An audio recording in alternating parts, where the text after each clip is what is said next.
Hello, I'm Peter. I'm so glad you could join me for tonight's journey. There's a particular quality to silence that only winter understands. Not the quiet of a summer evening where crickets hold their breath between songs, but something older.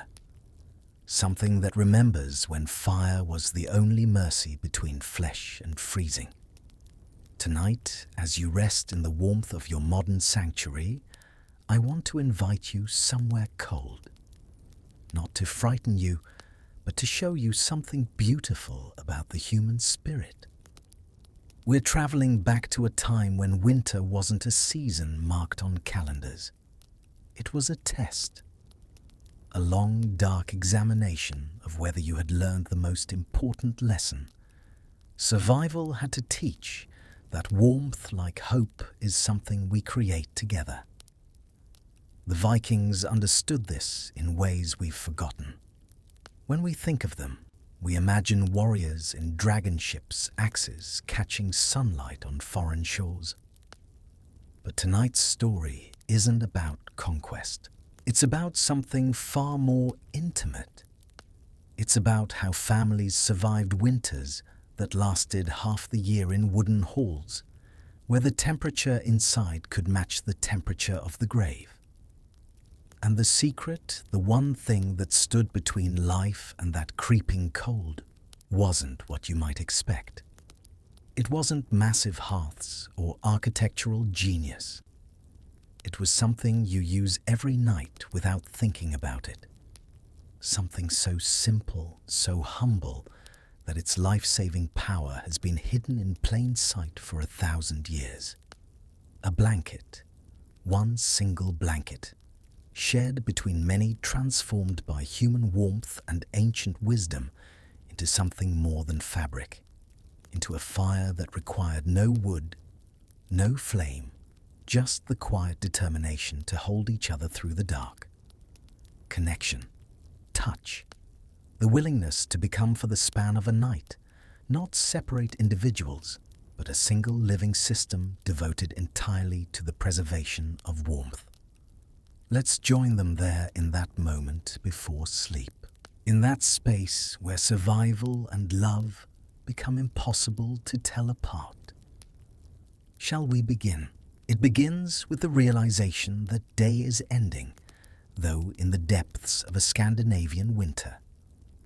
Day is a generous word for the few hours of grey twilight that pass for sunlight.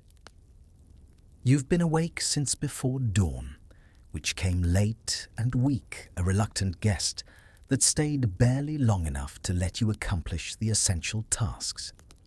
Feeding the animals, checking the stores of salted fish and dried meat, reinforcing the turf roof where the wind has been worrying at it like a wolf testing a fence. Now, as the darkness returns with the eagerness of something that knows it owns the night, the temperature begins its inevitable descent.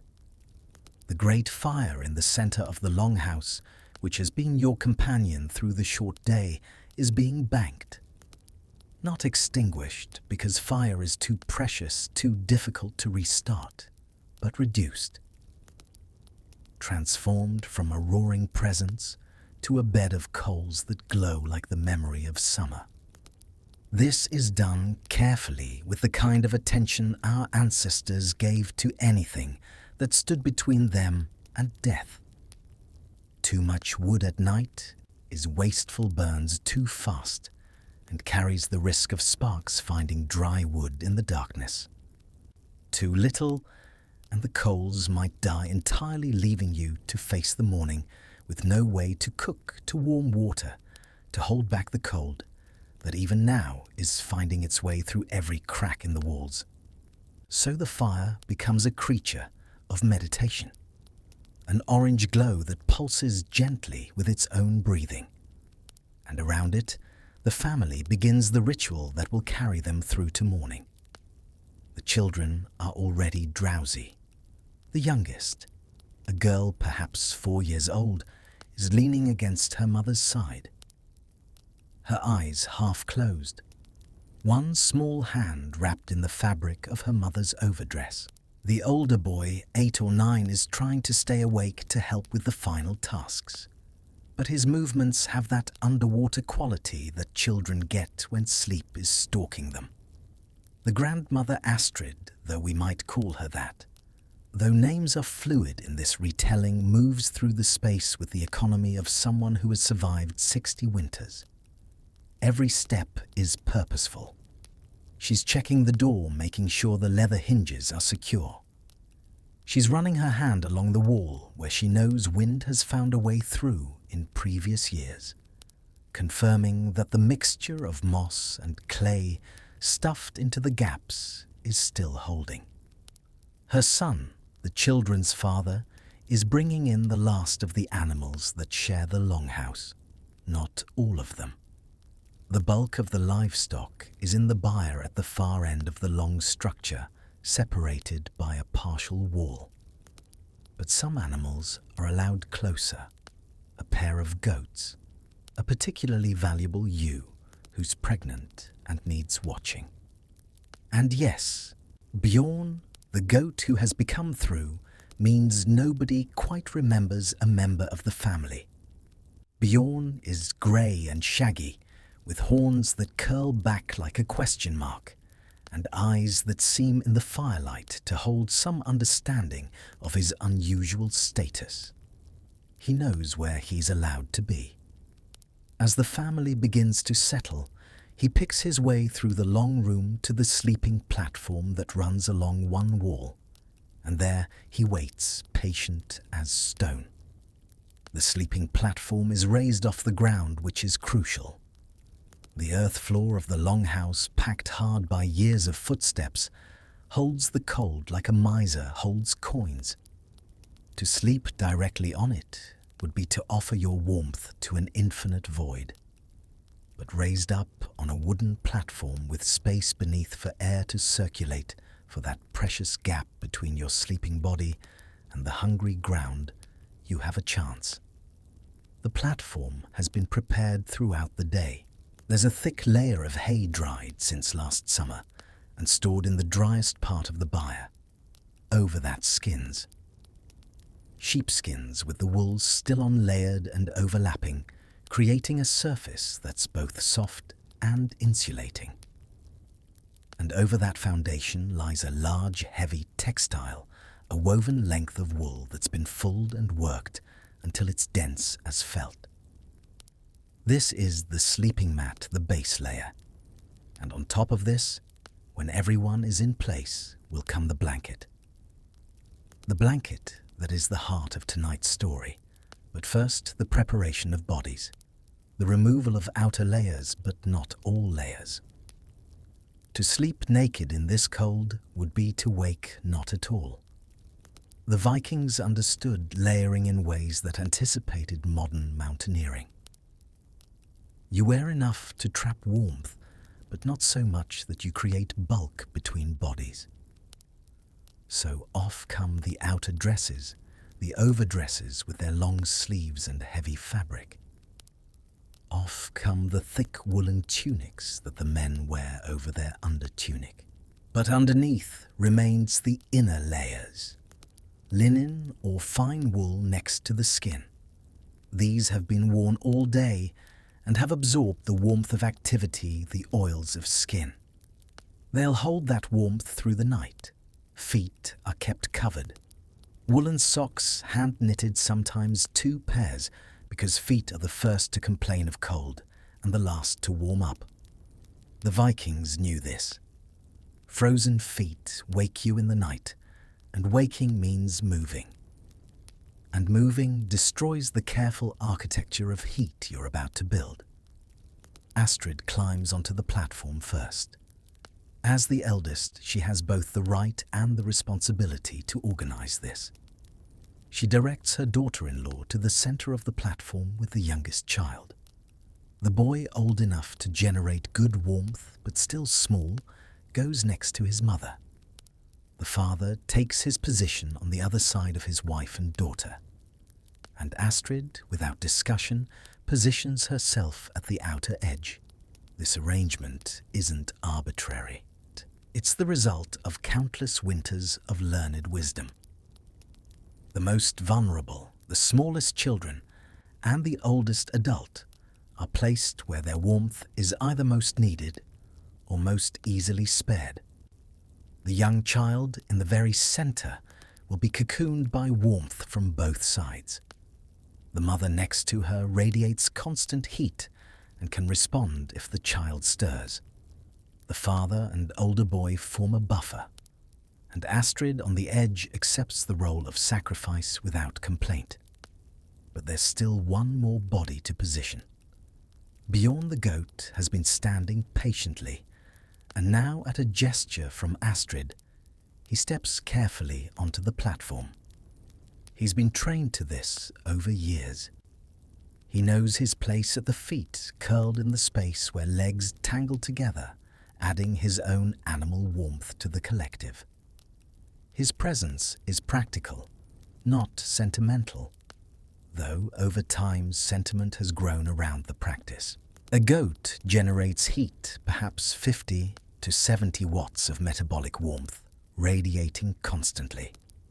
More than that, his thick coat provides additional insulation where feet and lower legs far from the heart are most at risk of cold. Now comes the moment, the blanket. It's been hanging near the fire, absorbing what warmth it could from the dying light of the coals. The father reaches up and takes it down, and the weight of it is immediately apparent. The wool was heavy, hand-woven from local sheep, whose coats had evolved over centuries to withstand North Atlantic gales. This isn't like the blankets you know. This is a textile that weighs perhaps 5 or 6 kilograms, maybe more. It's been woven on a warp-weighted loom from yarn, spun thick and uneven on purpose, because the irregularity traps more air.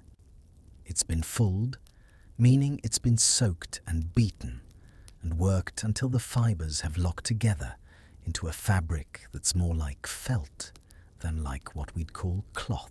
And it's been used. Oh, has it been used? The wool has absorbed years of lanolin, the natural oil in sheep's fleece that never fully washes out, and that makes wool water-resistant and remarkably capable of generating its own heat when it absorbs moisture. The father lifts this heavy textile and brings it to the platform.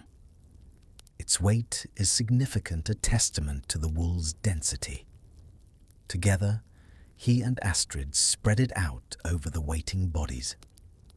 As it settles, as it drapes and conforms to the landscape of human forms, beneath it, something begins. Astrid ensures it covers everyone, the children, the parents herself, and finally she tucks it securely around Bjorn the goat. In this moment, the compact is sealed. Your warmth is theirs, and theirs is yours. Together, he and Astrid spread it out over the waiting bodies. When she pulled that blanket up, when she felt its weight pressed down like a gentle hand on her chest, she wasn't just covering herself. She was sealing a compact with everyone beneath it, a promise that her warmth was theirs, and theirs was hers. And as it settles, as it drapes and conforms to the landscape of human forms beneath it, something begins. She wraps it not just around her children, but around the goat. Yes, Bjorn. In that moment, Astrid understood exactly what survival meant, that warmth comes from life itself, in any form that can share its heat with yours. First, there's the weight. 5 or 6 kilograms of wool pressing down, distributed across the surface of 5 bodies and 1 goat. It's not uncomfortable. It's deeply, immediately comforting. The weight presses the fabric against skin, eliminating the gaps where cold air could pool. It creates a sensation that psychologists now call deep pressure stimulation, a feeling that triggers the release of calming neurotransmitters that tells some ancient part of the brain that you are safe, you are held, you are protected. Second, there's the initial shock of cold. The blanket has been warmed by the fire, yes, but nothing compared to body temperature. As it makes contact, there's a moment where it draws heat from the skin, and everyone feels it, a collective intake of breath. The little girl makes a small sound of protest. Bjorn shifts his weight slightly, his hooves clicking softly against the wooden platform. But already in seconds, the cold is retreating. Because 5 human bodies and 1 goat, all in contact with each other through thin layers of fabric, are generating somewhere around 400 watts of heat. 400 watts. That's like having 4 or 5 incandescent light bulbs switched on under your blanket. That heat has nowhere to go. The hay and sheepskins beneath block its descent into the cold platform. The heavy wool above traps it like a lid on a pot, and the bodies themselves pressed together eliminate the gaps where heat could escape laterally. What you've created is a biological furnace, a closed system where the only way heat can be lost is through the slow process of conduction through the wool to the cold air of the room. But even that process is being fought. Because as the warm, moist air from breathing begins to rise and meet the inner surface of the wool, something remarkable happens. The wool begins to absorb that moisture. And as it absorbs, the water molecules bond with the protein structure of the keratin in the wool fibers. And that bonding releases energy in the form of heat. This is the heat of sorption, a chemical process that makes wool unique among natural fibers. Wool can absorb up to 30% of its weight in water vapor and still feel dry to the touch. And as it does, it heats up, not dramatically, not like fire, but steadily, gently adding its own quiet contribution to the warmth of the collective. So within minutes, the transition has happened, from cold to neutral to warm. The space under the blanket, which started as merely the absence of cold, has become its own small climate. A microclimate that hovers somewhere around 18 to 22 degrees Celsius, warm enough that the body doesn't have to work constantly to maintain temperature, cool enough that you don't sweat, don't overheat, don't wake in discomfort. And now begins the long work of staying still. Because every movement is a risk. When the boy shifts to scratch his nose, the blanket lifts slightly and cold air rushes in like a knife. Everyone feels it. The little girl whimpers. The father's hand reaches out in the darkness to still his son, a gentle pressure on the shoulder, and the boy freezes, suddenly aware of his responsibility to the collective warmth. This stillness is learned. The youngest have to be taught it sometimes over many winters. But by the time you're an adult, Viking, you've mastered it. You can sleep without rolling over. You can ignore the itch, the slight discomfort of an arm at an odd angle, the urge to adjust your position. Because you understand that stillness is survival, that every movement is a small theft of warmth from everyone under the blanket. The darkness is complete now. The coals have dimmed to the faintest glow, barely enough to cast shadows on the rough-hewn beams of the ceiling. There's no other light, no moon visible through the smoke hole in the roof, no stars penetrating the thick cloud cover that winter always brings. Just black, punctuated only by that faint orange heartbeat of the dying fire. In that blackness, other senses sharpen. You become aware of breathing, not just your own, but everyone's. The quick, shallow breaths of the little girl already sliding into sleep, her small chest rising and falling against her mother's side. The deeper, slower rhythm of the father, his breath moving like tides. The grandmother's breath slightly raspy from age, but steady and strong, a testament to 60 winters of survival. The boy's breathing gradually slowing as his body follows his sister into rest. Each exhale a little longer, a little deeper than the last. Even Bjorn's breathing surprisingly loud in the quiet, a wheezing animal sound that's nonetheless comforting in its constancy, a reminder that warmth comes from all life, not just human life. Breathing becomes synchrony. Without trying, without conscious effort, the breaths begin to align. The chest of one rises as another falls, creating a gentle rhythm that rocks the whole platform like a boat on a calm sea. This isn't mystical, it's practical. Its bodies responding to the carbon dioxide building up in the shared air under the blanket, adjusting to maintain the delicate balance between having enough oxygen and retaining enough warmth. Because yes, the air under the blanket is different from the air in the room. It's warmer, obviously, but it's also more humid heavy with the water vapor of exhalation. And it has a higher concentration of carbon dioxide. Not dangerously high, nothing that would cause harm, but enough to make the breathing slow, to make the body relax more fully, to encourage deeper sleep, to quiet the restless mind that might otherwise wake you in the cold hours before dawn. This is another of wool's gifts. Cotton or linen, if it were woven thick enough to trap heat, would also trap too much moisture, creating a damp, clammy environment that would wake you shivering. Synthetic modern materials might wick moisture away too efficiently, making the air dry and cold and harsh on the throat. But wool balances. It holds moisture in its fibers, keeping it away from skin, while still allowing enough air exchange that you don't suffocate or feel smothered.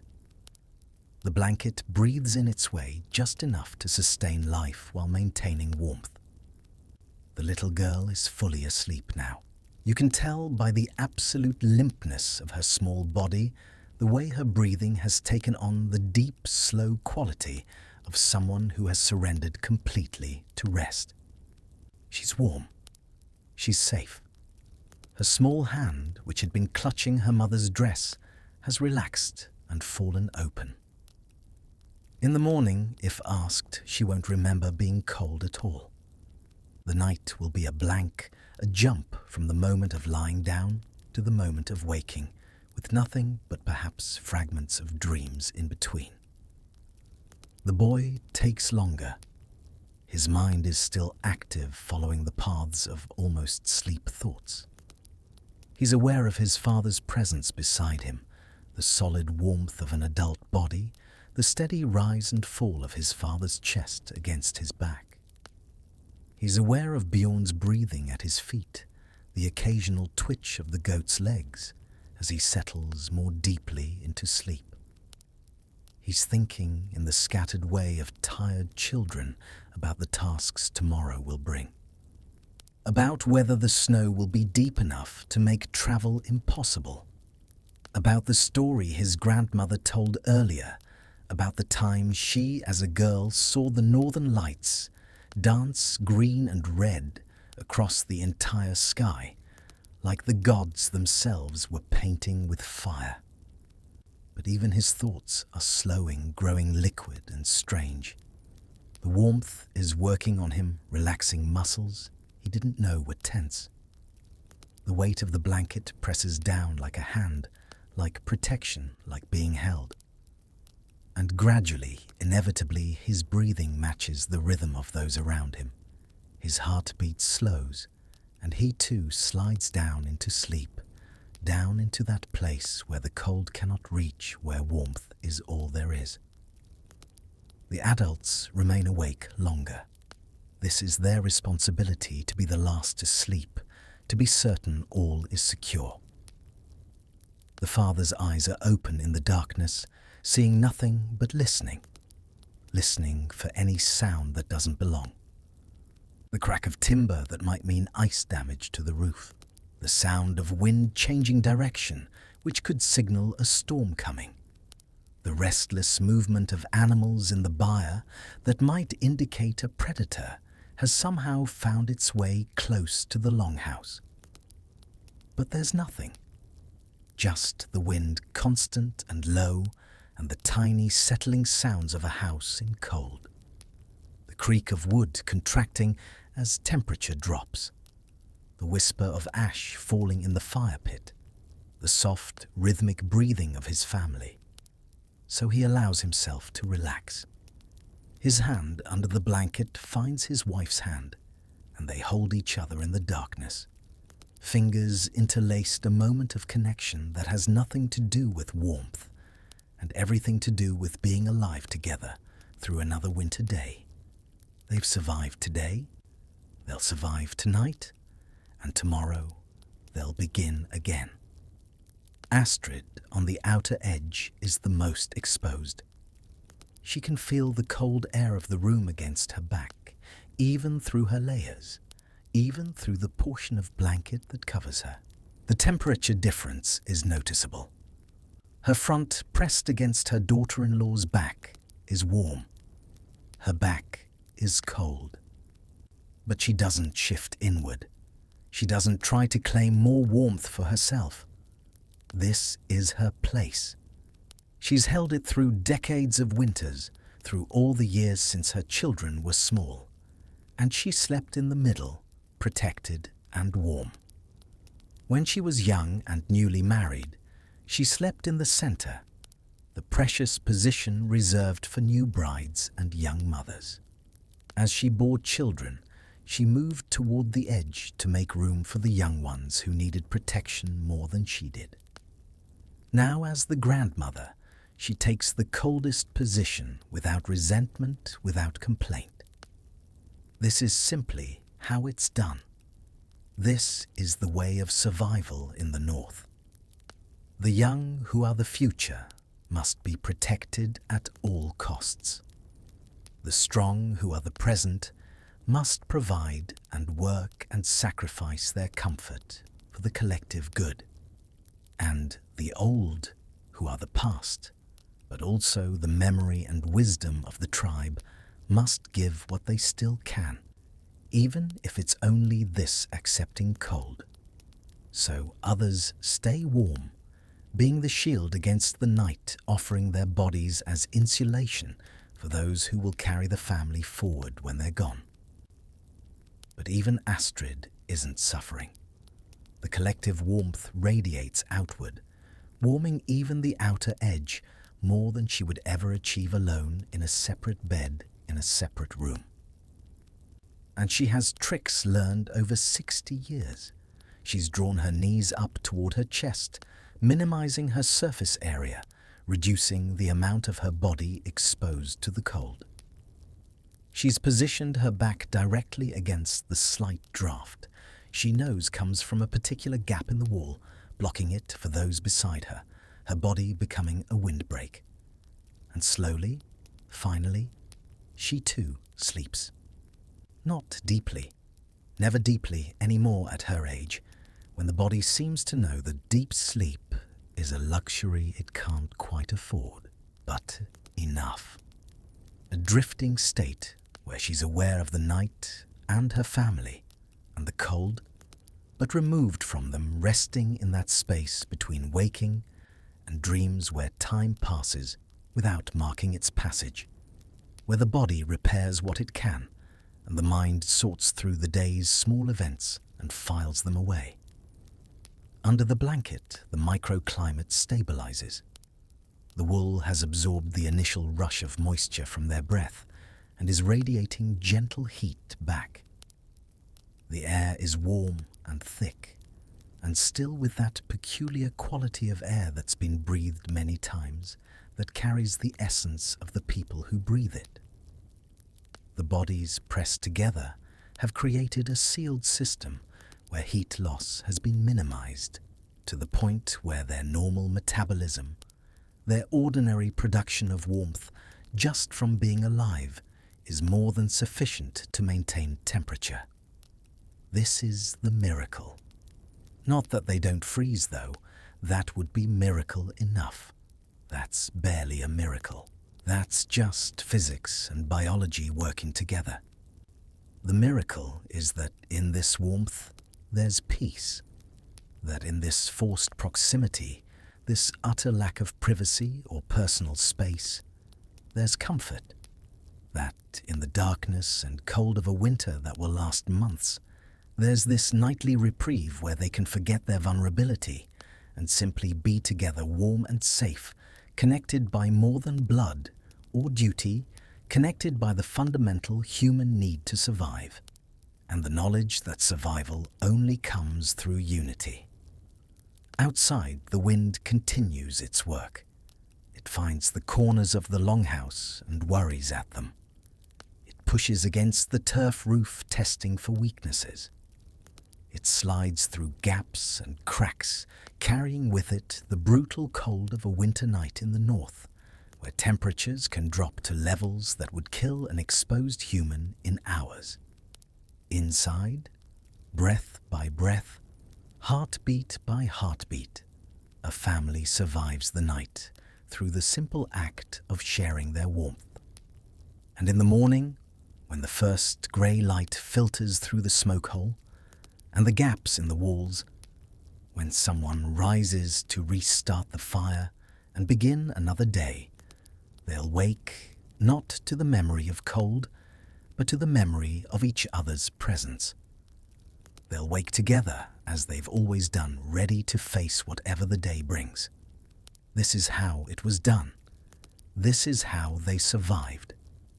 Not through heroism or exceptional strength, not through technology or innovation, but through understanding that warmth, like love, multiplies when shared.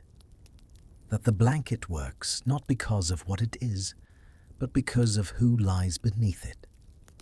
That survival is never an individual achievement, but always a collective one. But understanding that 5 people and a goat stayed warm under a blanket doesn't quite answer the question of, how does it? Let's slow down even further. Let's get into the intimate details of what's actually happening at the level of cells and chemistry and physics. Because the story of survival is also the story of the invisible work your body does without your permission or awareness, the quiet labor that keeps you alive when you're not even conscious enough to know you need keeping alive. You've fallen asleep now under the weight of the wool. Your conscious mind has withdrawn, gone to wherever minds go in the night, that strange place where you're nowhere and everywhere at once. But your body is still working, still generating heat, still pumping blood through miles of vessels, still breathing in and out, exchanging oxygen for carbon dioxide in the delicate membranes of your lungs. And in some ways, the work of staying warm has only just begun. Inside your body, in the billions of cells that make up your muscles and organs, a constant transformation is occurring. The food you ate earlier, that bowl of barley porridge and dried fish, is being broken down through oxidation. It's being burned, though not with actual flames, not with visible light and smoke. The chemical bonds that hold energy in proteins and fats and carbohydrates are being broken, and the energy released is being used to keep your heart beating, your lungs moving, your brain thinking its slow night thoughts. But here's the beautiful inefficiency of being human. Most of that energy doesn't end up doing useful work. It ends up as heat. Your body is only about 25% efficient as an engine. The other 75% of the energy from your food becomes thermal energy radiating out from your core, keeping your internal temperature at approximately 37 degrees Celsius, that narrow range where human cells can function where enzymes work properly, where life is possible. Right now at rest, your body is generating about 80 watts of thermal energy. That's like a bright incandescent bulb glowing inside your chest, a constant furnace of metabolic heat. Your heart, working steadily, pumping 5 liters of blood through your body every minute, accounts for some of that heat. Your liver, that chemical factory in your abdomen, busily processing and storing and releasing nutrients, generates even more heat than your heart. Your brain, even in sleep, is surprisingly active and warm, consuming about 20% of your body's energy while it sorts through memories and consolidates learning. That heat doesn't stay in your core. Your blood, 4 or 5 liters of it, circulating constantly, carries heat throughout your body like a central heating system. It flows down your arms, to your fingertips, down your legs, to your toes, up into your head, to warm your brain. And wherever it goes, it warms the tissue around it, keeping your muscles supple, your joints flexible, your organs functioning. Your skin temperature, which would drop rapidly in cold air, is kept relatively warm by this constant perfusion of heated blood. But there's a problem, and it's the fundamental problem of being a warm-blooded creature in a cold environment. The environment wants your heat. Heat always flows from warm to cold. It's one of the most basic laws of physics. And right now, the air temperature in the longhouse might be just a few degrees above freezing, maybe 0 or 1 degree Celsius. Your body, at 37 degrees internally, is a hot island in a cold sea. And the sea wants your warmth, constantly, relentlessly pulling heat from you through every means available. If you were alone, uncovered, lying on that cold platform with no blanket and no other bodies for warmth, you'd be in serious trouble within hours. Your body would try to defend itself, of course. The blood vessels in your skin would constrict, reducing blood flow to the surface to minimize heat loss. This is why skin turns pale and blue in cold, while your fingers and toes go white and numb. You're literally pulling blood away from your extremities to protect your core, sacrificing your periphery to keep your heart and brain and vital organs warm. But this strategy has limits. Eventually, despite your body's best efforts, your core temperature will drop. First, you'll shiver your muscles, contracting rapidly and involuntarily to generate additional heat through friction. But shivering is exhausting. It can't be sustained for more than a few hours, and it consumes precious energy that you might need for other things. Keep losing heat and hypothermia sets in. First comes confusion, loss of coordination, slurred speech. Then comes unconsciousness, and eventually death. Death by cold is a patient killer, but it's thorough. It starts at the edges and works inward, shutting down systems one by one until nothing remains but cooling flesh. This is the fate that awaits anyone who tries to sleep alone in true cold without adequate covering. It's not dramatic. It's not painful after a certain point. You just fade away, your thoughts becoming slower and more confused until you slip into unconsciousness and never wake. Death by cold has claimed countless humans over the millennia, especially the alone, the lost, the unprotected. But you're not alone. Next to you, sharing the platform, pressing against your body through thin layers of fabric, are 4 other heat generators, each producing their own 80 to 100 watts of metabolic warmth. The father, being larger with more muscle mass, probably produces closer to 100 watts. The children, smaller with less body mass, produce less, perhaps 60 or 70 watts each. Bjorn the goat, with his faster metabolism and constant shivering thermogenesis that all animals use, produces about 50 to 70 watts. Add it all together, and under that blanket you have nearly 400 watts of heat generation happening simultaneously, constantly, without pause, as long as hearts are beating. 400 watts might not sound like much in the age of space heaters and electric blankets and central heating. But here's what makes it powerful. It's constant, and it's trapped. The blanket isn't creating heat, it's preventing heat loss. And there's a crucial difference that means everything for survival.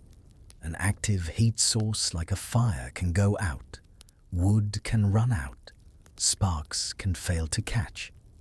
But as long as you're alive, as long as your heart is beating and your lungs are breathing, you're generating heat. The challenge is keeping it, holding it close, preventing it from escaping into the hungry, cold air that surrounds you. The wool blanket, that 5 or 6 kilogram mass of dense, thick, tightly woven fibers, is doing exactly that. Wool works because it's full of air. At the microscopic level, each fiber has a natural crimp, a waviness that means the fibers don't lie flat against each other. This crimp creates thousands upon thousands of tiny pockets where air gets trapped between the fibers. And air, when it's still and can't move, is an excellent insulator, one of the best in nature. The wool isn't keeping you warm. The trapped air within the wool is keeping you warm. The fibers themselves are just a structure to hold the air in place, to prevent it from moving, to create a barrier between your warmth and the cold outside. But it's more complex than that, more elegant than simple insulation. Because wool has another property that makes it superior to almost any other natural fiber known to humans. We've touched on it before, but let's dive deeper, because this is where the real magic happens. It's called hygroscopy, the ability to absorb water vapor from the air. And the way it does this generates heat through a process that wouldn't be fully understood scientifically for another 1,000 years after the Vikings, but which they knew worked through generations of cold experience. Here's how it works at the molecular level. As you breathe under the blanket, you're exhaling air that's been warmed to body temperature and saturated with water vapor. Your lungs, those wet pink organs, add moisture to air with every single breath. Over the course of a night, you might exhale 1/2 liter of water in vapor form, enough to fill a drinking cup if you could somehow collect it all. That water doesn't condense into liquid immediately, though. It hangs in the air under the blanket, as humidity, as invisible water molecules floating in the warm space between your mouth and the wool above. Wool fibers have a complex protein structure. The outer layer, called the cuticle, is made of overlapping scales, and these scales are somewhat hydrophobic, meaning they repel liquid water. This is why wool garments can shed light rain. But underneath the cuticle, the cortex of the fiber is hydrophilic, meaning it attracts water molecules. So water vapor can penetrate through the cuticle scales and into the interior of the fiber, where it bonds with the protein chains of keratin, the same protein that makes up human hair and fingernails. And when water molecules bond with protein, they release energy in the form of heat. It's an exothermic reaction, a chemical process that generates warmth as a byproduct of the bonding. The energy that was holding the water molecule in its vapor state gets released when it bonds with the keratin protein. And that energy becomes heat that radiates out into the fiber, and from there into the air around the fiber, and ultimately back to your body. This is happening all night continuously. As moisture from your breath and from insensible perspiration, the constant low-level sweating your body does, even at rest, saturates the air. Under the blanket, the wool absorbs it. And as it absorbs, it heats up, not dramatically. The temperature rise might only be a few degrees, maybe 2 or 3 degrees Celsius. But in the context of sleeping in near-freezing conditions, a few degrees is the difference between uncomfortable and comfortable, between shivering and resting, between surviving and not surviving. And here's the elegant part. The reason wool was so valued in cold climates, as the wool absorbs moisture, it doesn't feel wet. The moisture is held inside the fiber structure in the cortex away from the surface. So even though the blanket might contain a significant amount of water by morning, perhaps hundreds of grams of absorbed moisture, it still feels dry to the touch. This means you don't wake up feeling clammy or damp, which would itself be a source of discomfort and further heat loss through evaporative cooling. Cotton, by contrast, absorbs moisture but holds it at the surface between fibers, rather than within them, making it feel wet and cold against the skin. Linen does the same. It wicks moisture but doesn't hold it internally. Synthetics like polyester repel moisture entirely, which keeps things dry, but also means you can't take advantage of the heat absorption. You lose that free heat generation that wool provides. Wool is unique. It manages moisture in a way that no other common fiber does, absorbing it, generating heat from it, and still feeling dry. Now add in the weight. That 5 or 6 kilogram blanket creates significant pressure. It presses down on the bodies beneath, compressing the space between the wool and the skin, eliminating air gaps. This matters more than you might think. Any gap, any space where air can move freely, is a potential highway for heat loss through convection. But pressure eliminates those gaps. The blanket conforms to every contour of the bodies beneath it, creating a seal that traps the warm air against the skin. More importantly, from a psychological perspective, it creates a sense of being held, a physical sensation that has profound effects on the nervous system. Studies in modern sleep science have shown that weighted blankets reduce cortisol, the stress hormone, and increase serotonin and melatonin, the hormones associated with calm and sleep. The Vikings didn't know the neurochemistry didn't have terms for hormones or neurotransmitters, but they knew from experience that the blanket had to be heavy. Light blankets float up with movement, allowing heat to escape and cold to enter. Heavy blankets stay put, creating not just physical warmth, but psychological security. All of this, the heat generation from metabolism, the heat retention from trapped air, the heat generation from wool absorbing moisture, is happening without your awareness. You're asleep. Your conscious mind has no idea that your body is running a complex thermal equation, constantly balancing energy production against energy loss, constantly adjusting blood flow and metabolic rate, and even the depth of your sleep to maintain thermal balance within the narrow range that sustains life. But your hypothalamus knows. That small region of your brain buried deep in the center is constantly monitoring your core temperature, moment by moment, through internal sensors that measure blood temperature.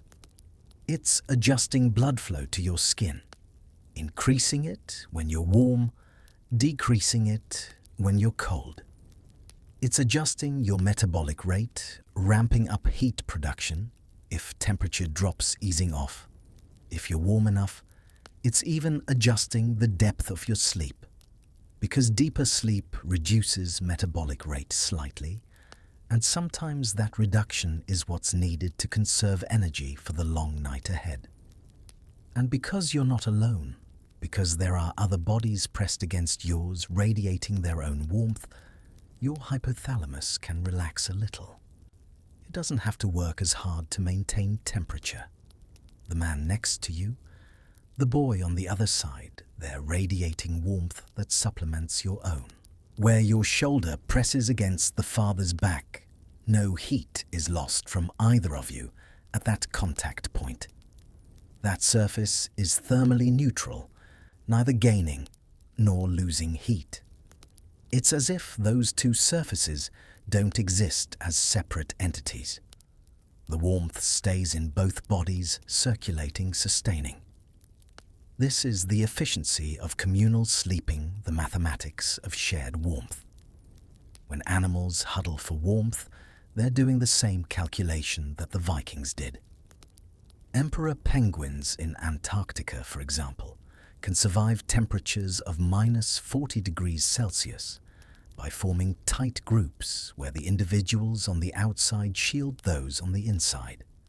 And then they rotate positions slowly over hours so everyone gets time in the warm center. The Vikings didn't rotate during the night, but the principle was similar. By minimizing the surface area exposed to cold by sharing heat across multiple bodies, they multiplied their survival chances exponentially. There's another factor too, one that's subtle but important. Carbon dioxide. As you and your family breathe under the blanket, you're exhaling CO2 with every breath. In an open room, this disperses immediately, diluted by the vast volume of air. But under the heavy wool, it accumulates. Not to dangerous levels, the blanket isn't airtight, fresh air diffuses in at the edges, where the blanket doesn't quite seal, and CO2 diffuses out. But the concentration under the blanket is higher than in the room, maybe 2 or 3%, compared to the normal 0.04% in fresh air. Why does this matter for survival? Because slightly elevated CO2 has a mild sedative effect.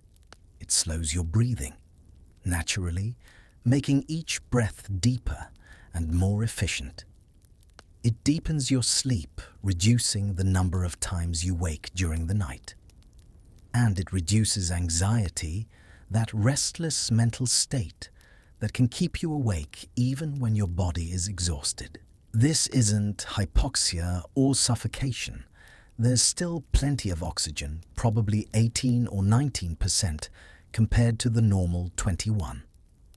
It's more like the environment of a cave or enclosed space, slightly oxygen-poor and CO2-rich, where the body naturally shifts into a more restful state, where sleep comes easier and lasts longer. The Vikings didn't understand the chemistry. They didn't have terms like carbon dioxide or exothermic reaction or heat absorption. But they understood the result through generations of empirical observation. They knew that sleeping under a shared heavy blanket packed close together made the night pass more peacefully. They woke more rested. The children didn't cry from cold. The elderly didn't wake stiff and aching from lying in cold air all night. The sick recovered better. The healthy stayed healthy. And perhaps most crucially for survival over a long winter, this arrangement saved calories, that other currency of life in cold climates. In winter, food is scarce. Every calorie you burn to keep warm is a calorie you don't have for work, for immune function, for healing, for simply making it through another day. By sleeping efficiently, by minimizing heat loss, through communal warmth and good insulation, the Vikings reduced their caloric expenditure at night by perhaps 30 or 40% compared to sleeping alone in cold conditions. Over the course of a winter, that adds up to a staggering difference. It's the difference between having enough food stores to reach spring and running out in the lean weeks of late winter when hunting is impossible and the preserved food from last year's harvest is nearly gone. It's the difference between arriving at spring planting season with enough strength to work the fields and arriving weakened by months of near starvation. It's literally the difference between life and death, multiplied across families and villages and generations. So the blanket and the bodies beneath it form a system, a closed-loop thermal system where heat is generated through metabolism, retained through insulation, recycled through moisture absorption, and used with remarkable efficiency. It's low-tech, it's ancient. It requires no innovation, no invention, just careful observation of nature and human physiology. But it works with an elegance that high-tech solutions sometimes miss because it's not fighting biology or trying to overcome physics with brute force. It's working with natural processes, using the body's heat production, the wool's natural properties, and the physics of insulation to create a survivable night in an environment that would otherwise be deadly. As dawn approaches, still hours from now in the deepest part of the night, the system continues running smoothly. The coals in the fire pit have nearly died, just warm ash, with a few glowing centers remaining like stars in a dying sky. The temperature in the longhouse has dropped close to freezing, perhaps 1 or 2 degrees above zero. But under the blanket, the microclimate remains stable, 20 degrees Celsius, maybe 22. Warm enough that when Astrid wakes first, as she always does, her joints won't be frozen. Her fingers will be nimble enough to add kindling to those coals and blow them back to life to start another day. The blanket will be slightly damp with absorbed moisture, by then heavy with the night's accumulated exhalations. But it won't feel wet. It will feel, if anything, warmer than when they first pulled it up hours ago. Because all night it's been absorbing and heating, absorbing and heating in that quiet chemical dance that turns moisture into warmth, breath into survival. This is the genius of wool. This is the wisdom of communal sleeping. And this is why, 1,000 years later, we still reach for heavy blankets when we're cold, still sleep better when someone is beside us, still feel that deep instinctual comfort when weight presses down and warmth rises up around us.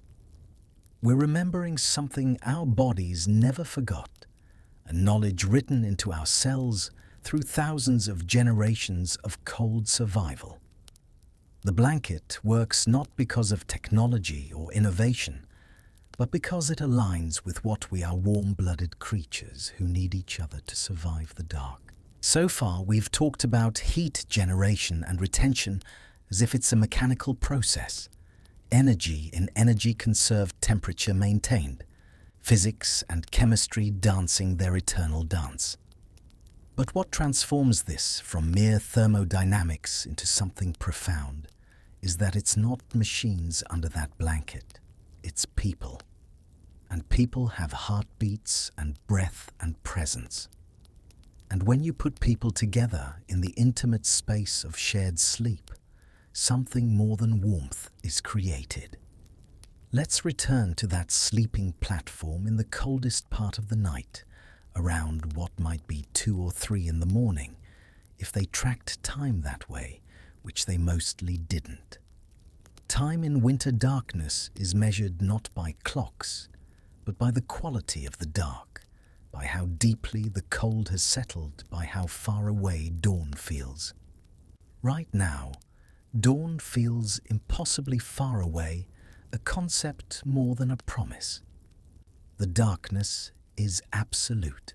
The house is silent, except for the wind, which never truly stops in a northern winter. It finds every gap, every weakness in the walls, and it whispers through, not loud, but constant.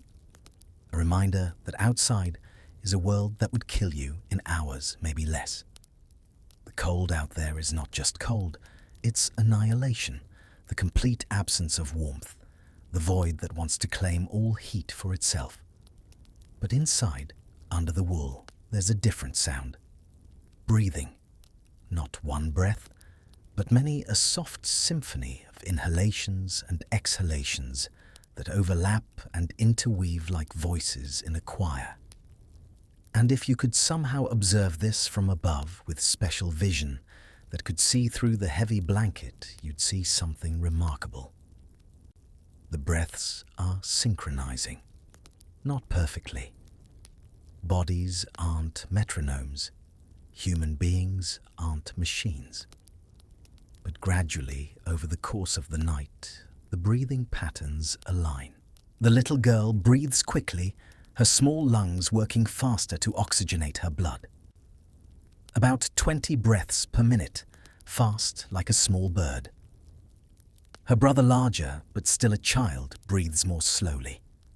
Perhaps 15 times per minute, his chest rising and falling in steady rhythm. The adults, deeper still, maybe 12 to 14 breaths per minute, slow and measured like waves on a distant shore. And beyond the goat, fastest of all, perhaps 30 times per minute, a quick wheezing rhythm that's surprisingly loud in the stillness, a constant presence in the soundscape of the night. But listen closer, pay attention to the pattern. The father's exhalation begins just as the mother's inhalation ends, as if they're passing air between them. The boy's breathing slows as he falls deeper into sleep, unconsciously matching his father's rhythm. Even the grandmother, on the outer edge and partially separate, finds herself breathing in time with the collective, her chest rising when others rise, falling when they fall. This isn't conscious. No one is thinking about their breathing. No one is trying to coordinate. It's happening at a level below awareness, mediated by the buildup of CO2 under the blanket and by the unconscious social bonding that occurs when humans are in close proximity. As CO2 levels rise slightly, everyone's respiratory center in the brainstem responds similarly, triggering a cascade of adjustments. Breathing slows, deepens, and in that deep, slow breathing patterns emerge naturally. Bodies finding rhythm with each other like pendulums that swing into synchrony when placed close together. This matters more than you might think. Synchronized breathing creates synchronized physiological states across the group. Heart rates begin to align, not exactly, but in general tempo. Brainwave patterns, even in sleep, show similar rhythms when measured. There's a technical term for this phenomenon: physiological coherence. When groups of people or animals synchronize their biological rhythms, their nervous systems enter a state of collective calm that's deeper and more restful than individual calm could ever be. You can feel this in the quality of the sleep under the blanket, in the profound stillness that settles over the platform. It's not fitful.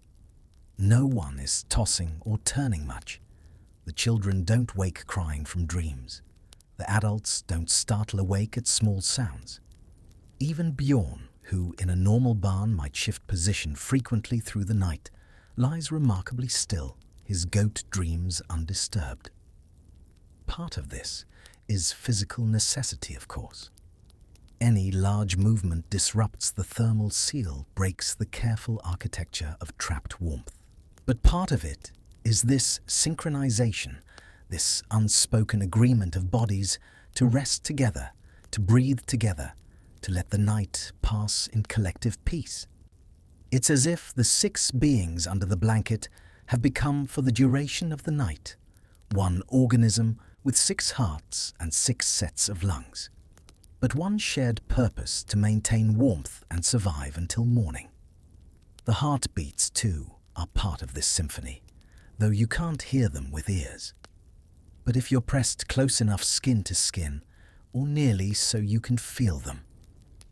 The steady thump of the father's heart against the boy's back, strong and regular like a drum keeping time. The quick flutter of the little girl's heart against her mother's chest, fast but steady, the heart of a healthy child processing life at high speed. The slower, stronger beat of the grandmother's heart, tested by 60 winters and countless days of labor, still going, still strong, a testament to the resilience of the human body when it's cared for and protected. In the darkness, these heartbeats become a kind of communication that bypasses language entirely. The boy, in some subconscious part of his mind that monitors such things, registers his father's heartbeat and takes comfort from it. It tells him without words, "I am here. I am alive. I am strong. You are not alone.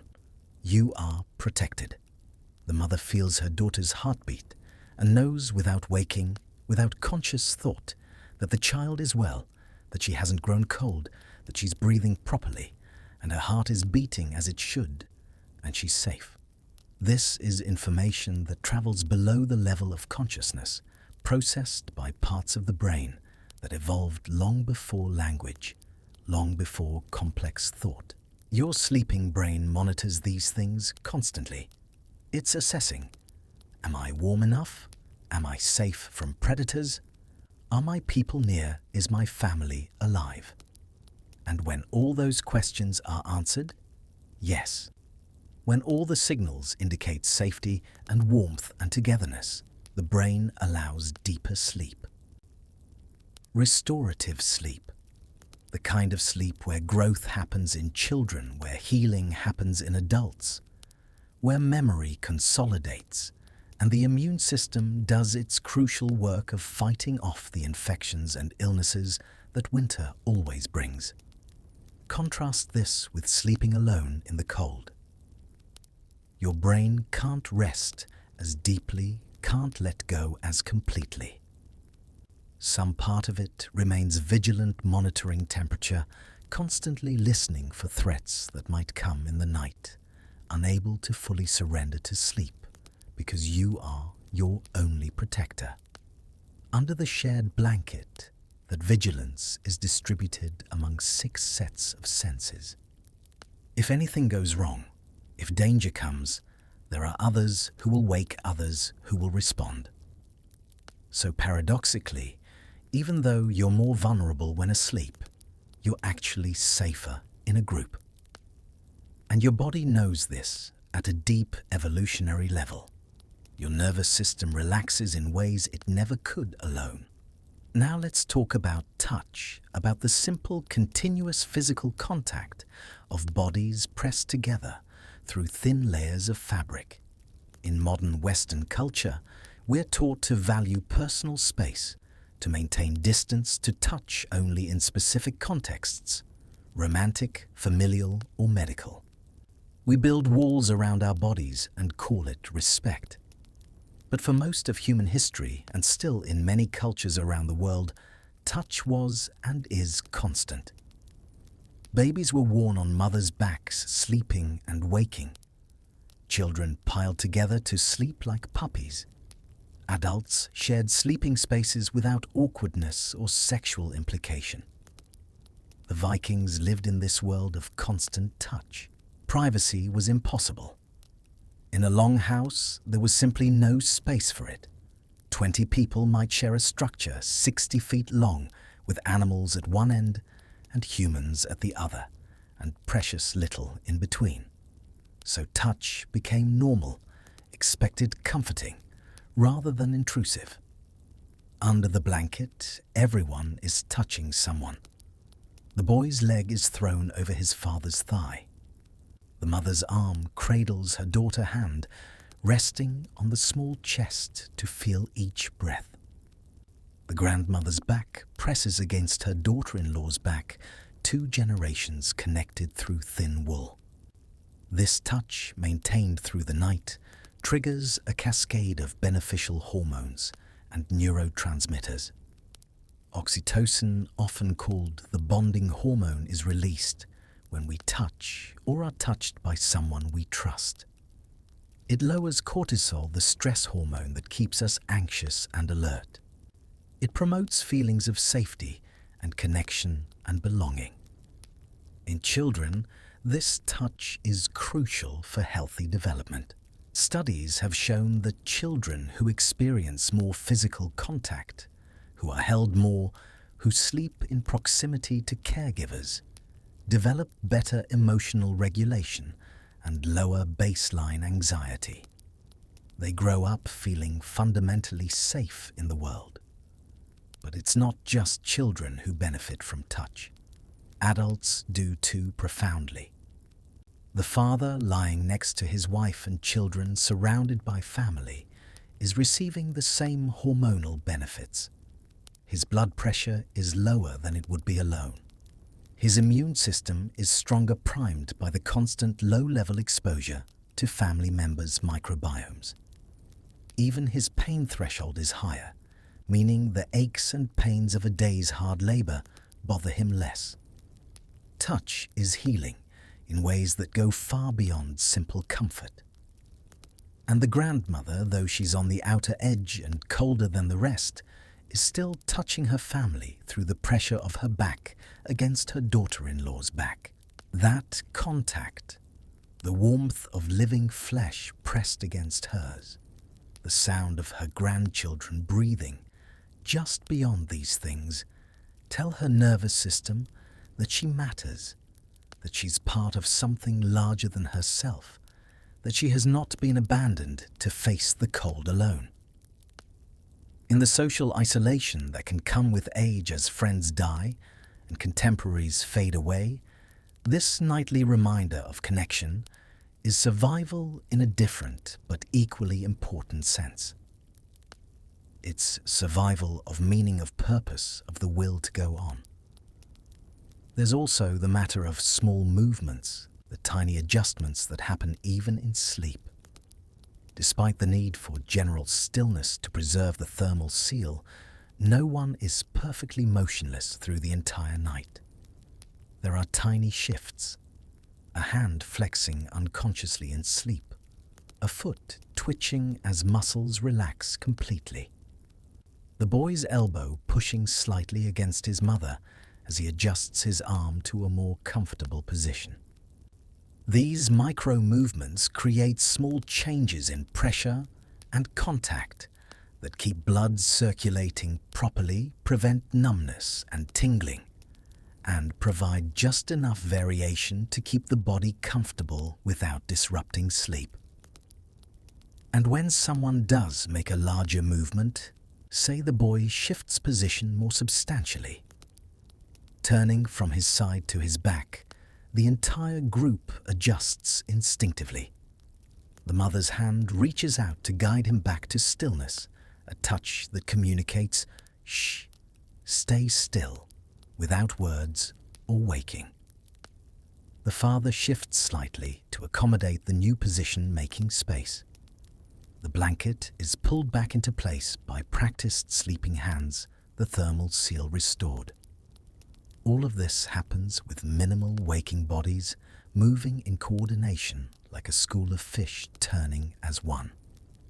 It's choreography, learned over thousands of nights, a dance of bodies that know each other intimately, that can anticipate each other's movements in the dark. Even Bjorn plays a role beyond just his warmth and his breathing. His presence at the feet, his distinctive animal smell that's somehow comforting rather than unpleasant, his occasional snuffling or shifting. These are familiar sounds and sensations. They're part of the normal soundscape of night under this family's blanket. And normal is safe. The brain, especially the developing brains of the children, registers these sounds and sensations and is reassured by them. Everything is as it should be. The goat is here, the family is together, the warmth surrounds us. Sleep can continue. In fact, it's the absence of expected sounds and sensations that would cause alarm and wake the sleepers. If Bjorn suddenly stood up or made a distressed sound, everyone would wake instantly alert to potential danger. If the rhythm of breathing changed dramatically, indicating someone was in distress or struggling, the others would rouse themselves to help. If the cold suddenly penetrated the thermal seal, if the warmth began to fail, that too would trigger waking. This is how communal sleeping protects the group, even in unconsciousness. Many sets of senses monitoring the environment, even in sleep, creating a network of awareness that one person alone couldn't maintain through a long winter night. There's also a thermal map that develops under the blanket zones of different temperatures that correspond to positions and body mass. The center, where the little girl sleeps between her parents with her brother nearby, is the warmest zone. This is the hot core, where heat from multiple bodies concentrates and has nowhere to escape. The temperature here might be 23 or 24 degrees Celsius, genuinely warm, almost cozy. The middle zones, where the boy and the mother and father are positioned, are slightly cooler but still very comfortable, perhaps 20 to 22 degrees. And the outer zones, where the grandmother is, and where the blanket meets the cold air of the room, are the coolest, maybe 18 or 19 degrees. But even in the coolest zone, the temperature is stable and survivable, far warmer than the freezing air of the longhouse. Astrid, with the benefit of the collective warmth at her front and the thick wool at her back, maintains a comfortable enough temperature through the night. She might wake briefly from time to time as her body signals that she's cooler than ideal, but she doesn't suffer, doesn't shiver, doesn't experience the bone-deep cold that would come from sleeping alone. She's been in this position for years now. Her body has adapted to it. Her circulation has adjusted. She knows how to arrange herself for maximum efficiency, how to curl slightly to minimize surface area, how to breathe slowly to conserve energy. And there's pride in this position, though she'd never speak of it aloud. Pride in being strong enough to take the cold edge so her grandchildren can sleep in warmth and safety. This is her contribution now to the family's survival. She's too old for the heavy work of summer, for the endless bending and lifting of planting and harvest, for hauling water and chopping wood. Her back won't tolerate that anymore. But she can do this. She can be the shield against the night. And in a culture where every person's contribution to survival matters, where there's no room for passengers who don't pull their weight, this is not a small thing. This is vital. This is her purpose. As the night deepens toward its darkest point, the quality of sleep deepens too. The REM cycles, the periods of rapid eye movement and vivid dreaming, come and go in roughly 90-minute intervals for the adults. The children, their brains still developing, cycle faster, dreams coming more frequently. Dreams visit them all, strange and vivid in the oxygen slightly depleted, CO2 slightly elevated air. Most won't be remembered come morning. They're the brain's way of processing the day's experiences, of consolidating learning and memory, of working through emotions and fears in the safe space of unconsciousness. The father dreams of the coming spring, of the work that will need doing when the ground thaws and planting can begin. The mother dreams of her daughter grown, though she won't remember it when she wakes. The boy dreams of sleds and snow and the dogs that pull them, mixed with fragments of the stories he's been told about his ancestors. The little girl, deep in the wordless dreams of early childhood, perhaps dreams of warmth and safety without images attached, just pure feeling, the emotional landscape of a child who is loved and protected.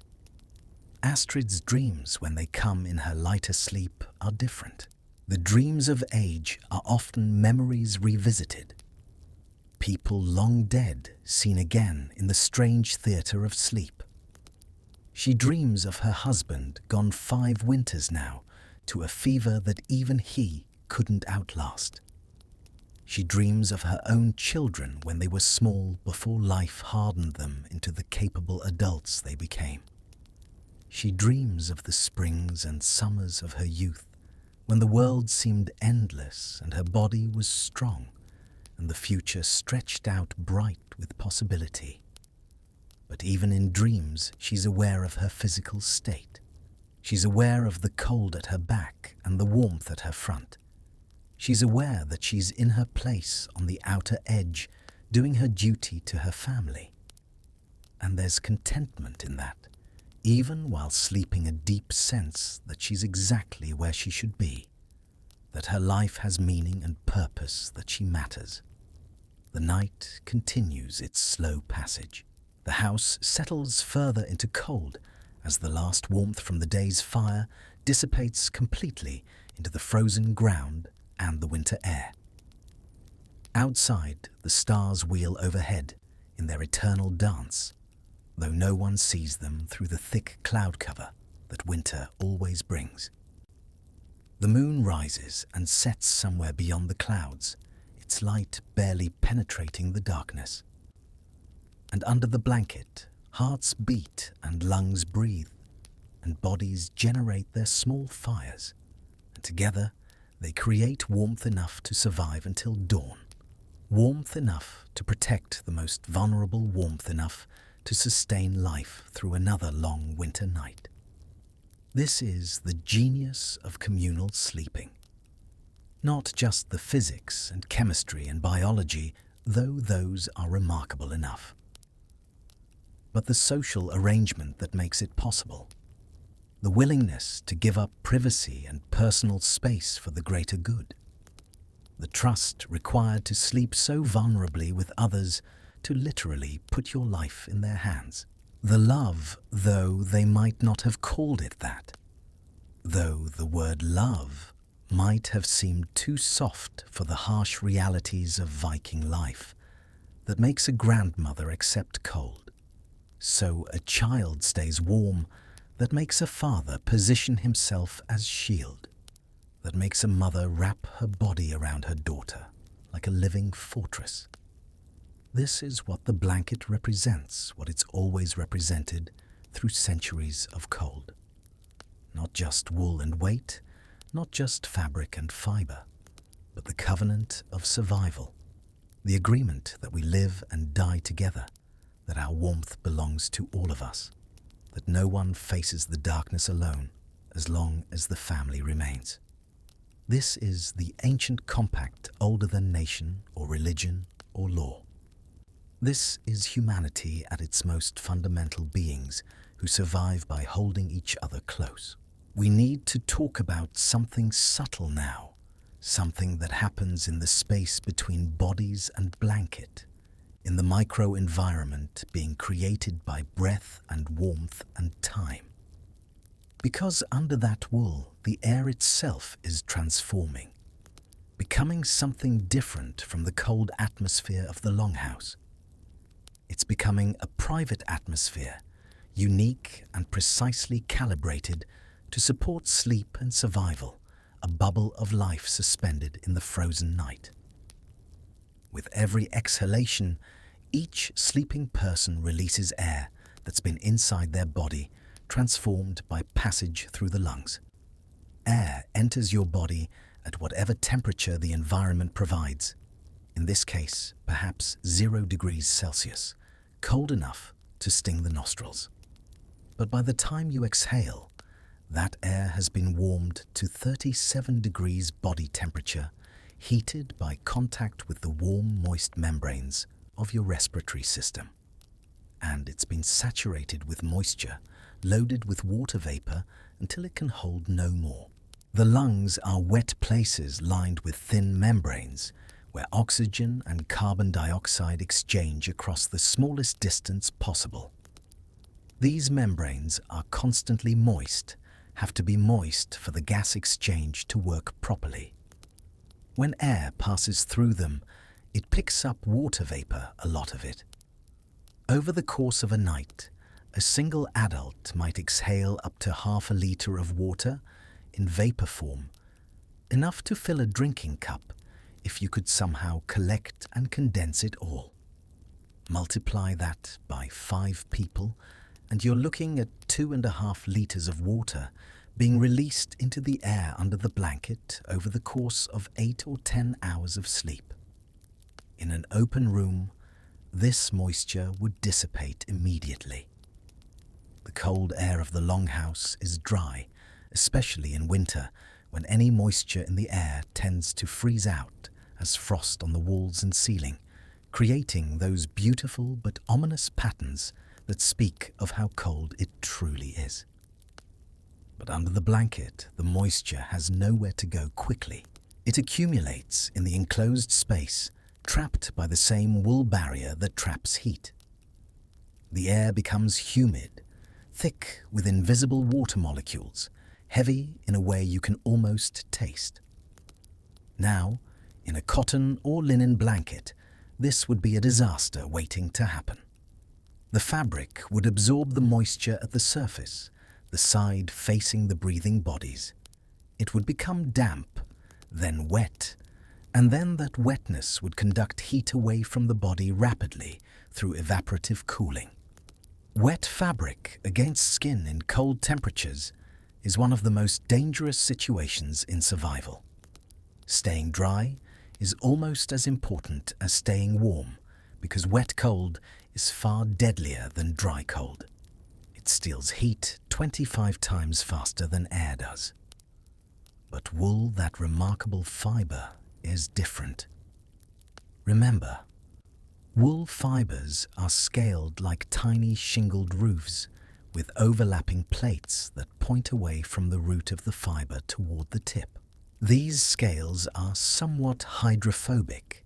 They repel liquid water to a degree. So the surface of the wool, the part exposed to the humid air under the blanket, doesn't get soaked. Instead, the scales direct moisture inward into the core of the fiber, where the hydrophilic cortex waits to absorb it. So as the humid air under the blanket comes in contact with the inner surface of the wool, the fibers start to absorb moisture from the air. And as they absorb, they swell slightly, the protein structure expanding as water molecules fit themselves into the spaces between keratin chains. And as the water molecules bond with the keratin protein, they release heat through that exothermic reaction we discussed before. The blanket itself begins to warm up, not from external heat, not from the fire or the sun, but from the chemical reaction of hydration happening in billions of fibers simultaneously. This is incredibly efficient when you think about it. The Vikings are exhaling water vapor that would otherwise be wasted, lost to the cold air, representing both moisture and heat that their bodies work to create. But the blanket is capturing that water vapor and converting it into warmth that radiates back down to their bodies.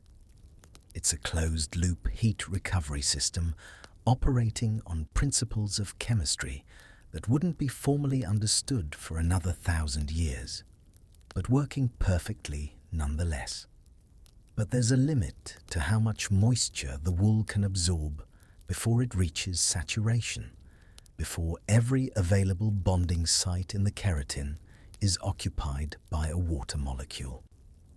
And as the night goes on, as hours pass, and breathing continues and moisture accumulates, the air under the blanket continues to collect water vapor.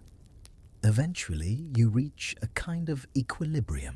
The wool is absorbing moisture as fast as it can, but the air is still quite humid, perhaps 60 or 70% relative humidity, which is quite high compared to normal indoor air.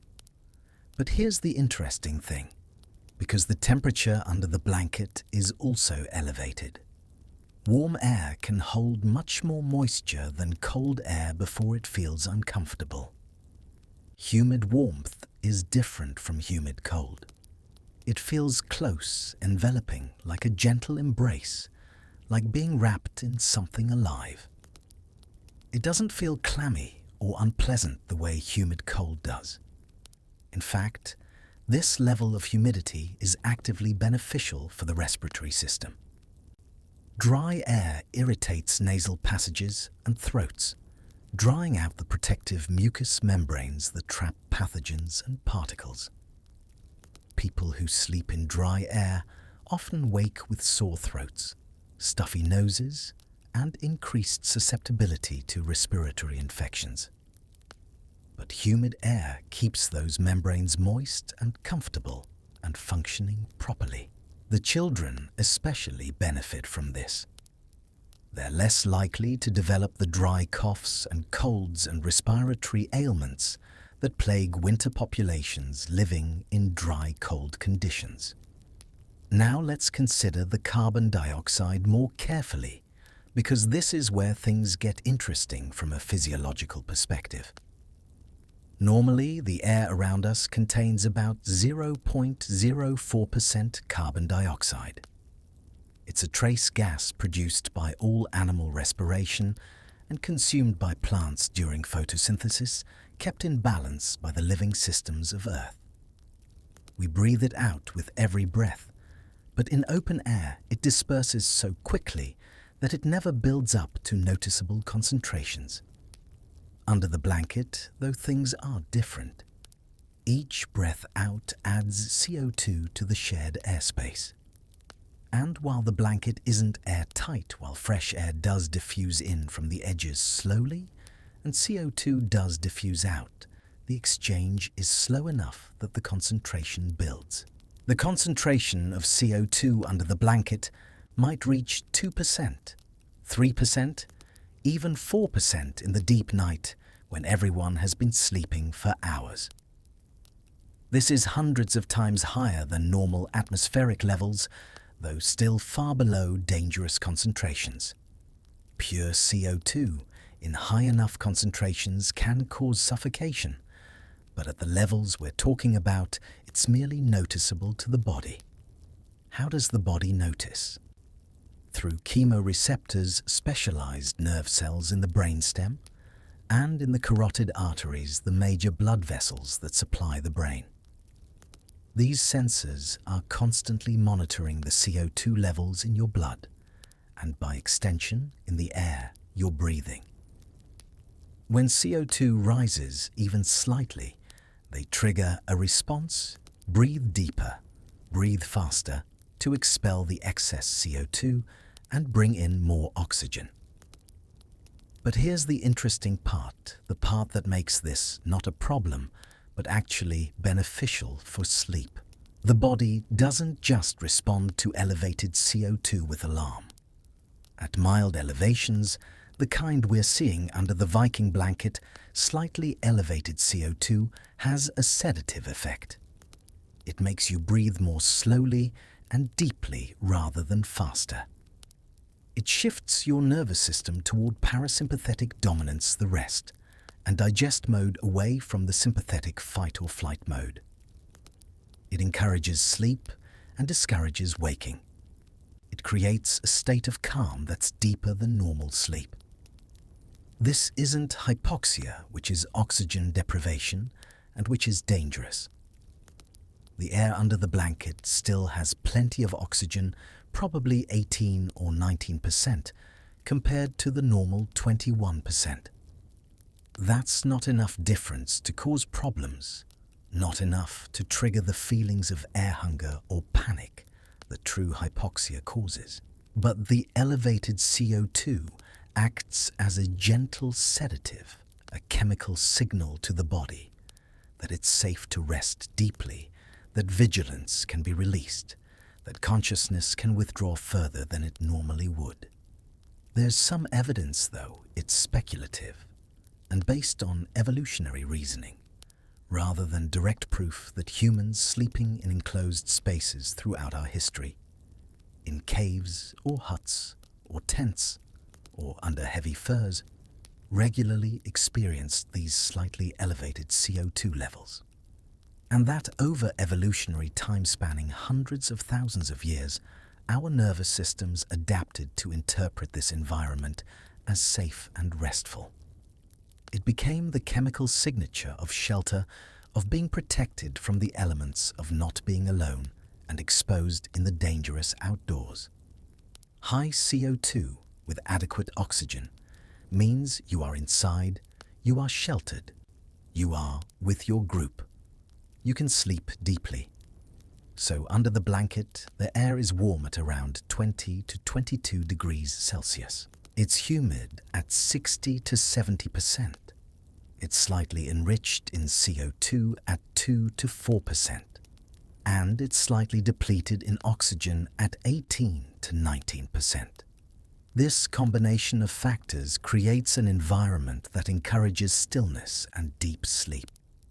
Your body reads these chemical signs and concludes, I am safe. I am sheltered.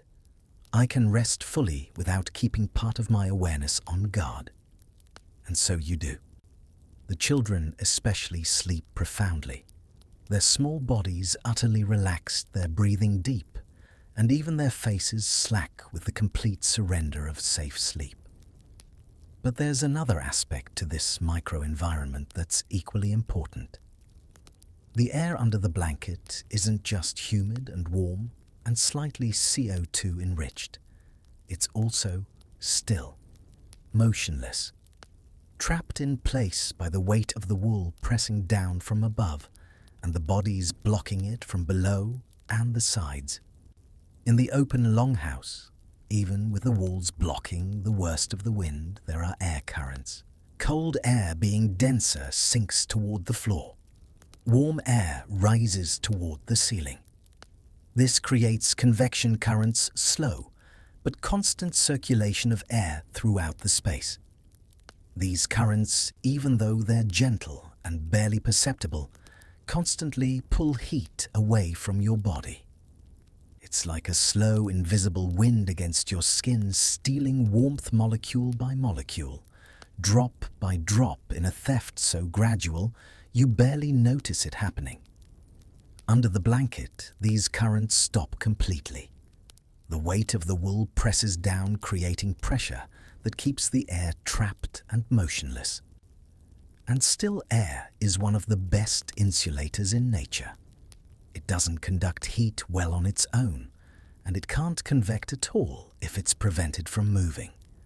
This is why double-pane windows work, why down jackets work, why any insulation works. It's not the solid material that insulates primarily. It's the air trapped within or by, the material held still, unable to move, and carry heat away through convection. So the air under the blanket becomes a still layer, a buffer zone, a blanket within the blanket. It's warm because your bodies have heated it molecule by molecule through radiation and convection from your skin.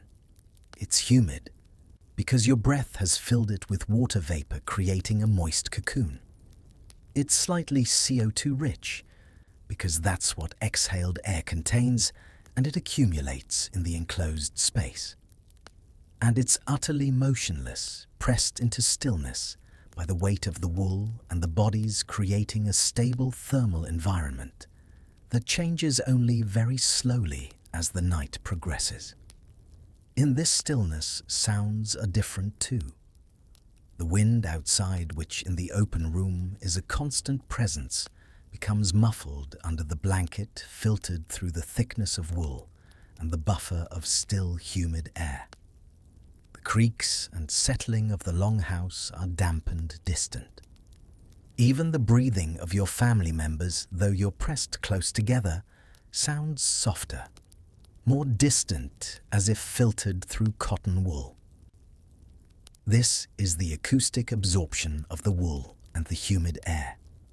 Sound waves lose energy passing through dense, moist materials, their vibrations damped by friction. What you're left with is a cocoon of near silence.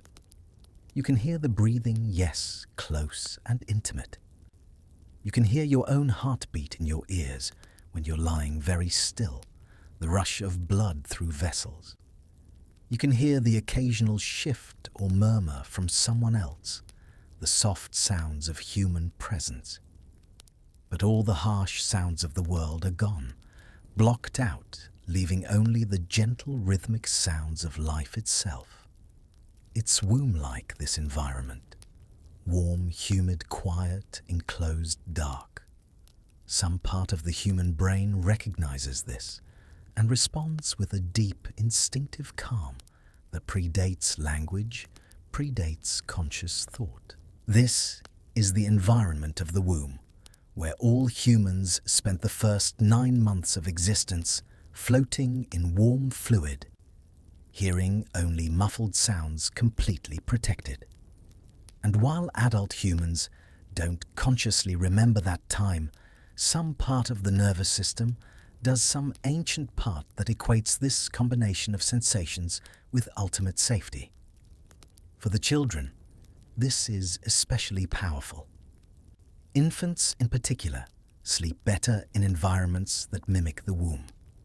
Warm, slightly hypoxic, enclosed with the sound of adult heartbeats nearby, with gentle motion and pressure. Even older children benefit from this.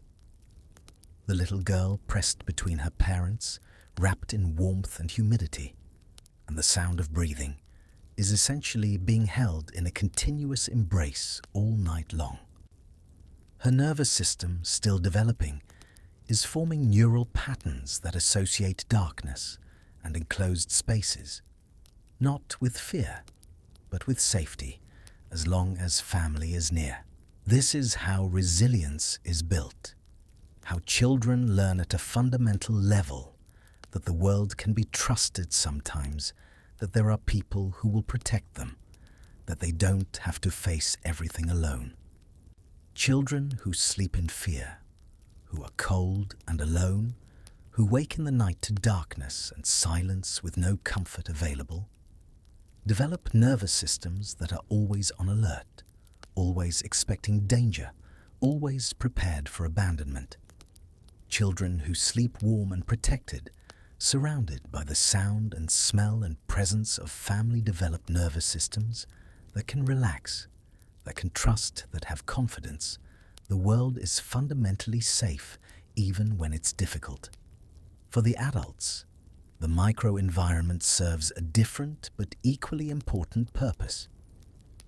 After a day of hard physical labor, after hours of work that demands constant exertion in cold conditions, the body needs deep rest to recover. Muscles need to repair microscopic tears in their fibers. The immune system, always fighting off the diseases that flourish in close winter quarters, needs the support that only good sleep provides. The mind needs to process and consolidate the day's experiences to maintain mental health and emotional stability through the long, dark months. The slightly sedative atmosphere under the blanket facilitates this. It's not just sleep, it's healing sleep, the kind that allows the body to shift resources away from vigilance and toward repair and restoration. It's the kind of sleep that leaves you feeling actually rested in the morning rather than just less tired. Astrid, on the outer edge, doesn't get quite the same benefit as those in the center. Her environment is colder, more exposed. The blanket at her back is in contact with the cold air of the room, and heat conducts through it, stealing warmth from her, despite the wool's insulating properties. Her breathing is more wakeful, more aware. She drifts in and out of light sleep, rather than plunging into the deep unconsciousness that claims the children and the adults in more protected positions. But even she benefits from the warm air diffusing from the center of the thermal mass, from the soundscape of family breathing that tells her she's not alone, from the knowledge that she's surrounded by people who would wake and help her if she needed help. Even on the edge, she's part of the system, protected by it and protecting others in turn. The night is long, so long in midwinter.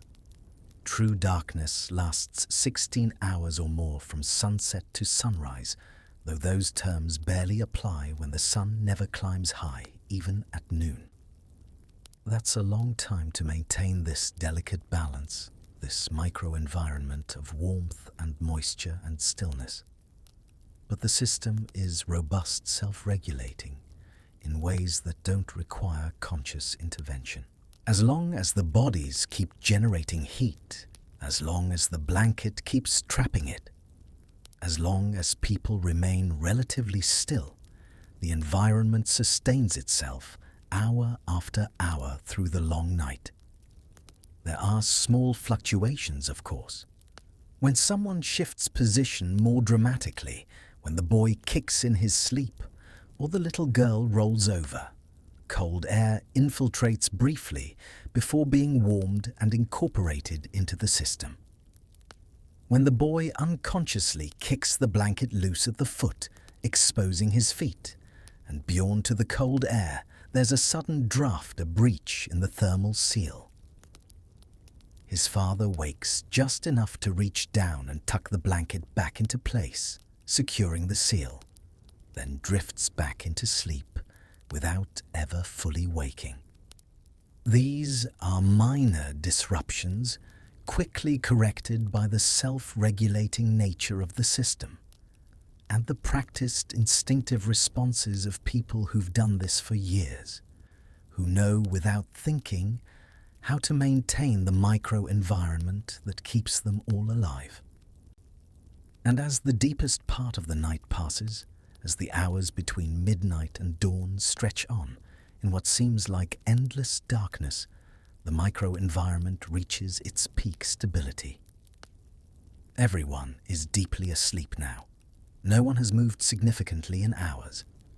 The air has reached its maximum warmth, its highest humidity, its peak CO2 concentration. The collective body heat has fully saturated the space under the blanket, warming even the outer edges as much as possible. This is the heart of the night, the safest moment, the furthest from cold and death.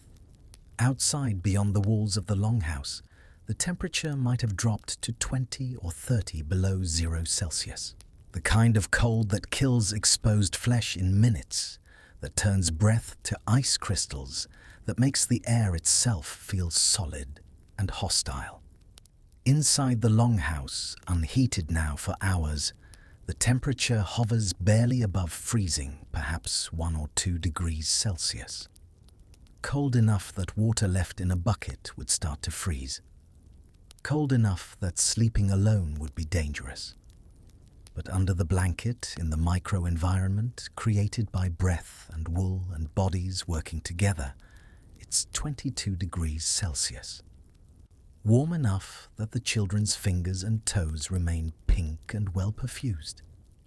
Warm enough that no one shivers. No one's body has to work frantically to maintain temperature. Warm enough to sustain life comfortably through the dark hours until the grey light of dawn begins to seep through the cracks in the walls and the smoke hole in the roof. This is the miracle of the microenvironment, the small atmosphere created and maintained by the simplest of means. Not technology, not innovation. Just wool and breath and bodies working together in harmony with the laws of physics and chemistry and biology. Creating a world within the world, a pocket of survival carved out of the cold, sustained by nothing more than the ordinary heat of ordinary bodies and the willingness to share that heat with each other. It's a testament to the fact that sometimes often the simplest solutions are the most profound. That survival doesn't require complexity, just understanding. Understanding of what bodies do, what wool does, what happens when you press them together and trap the results. Understanding that we were never meant to face the cold alone, that our strength has always come from our willingness to be together, to share resources, to create collective solutions to problems that would overwhelm any individual. This is the wisdom encoded in the microenvironment under the Viking blanket. This is what we've forgotten and what winter nights still remember. That air is not just air when it's shared, when it's breathed by many and trapped by wool and warmed by life. It becomes something more.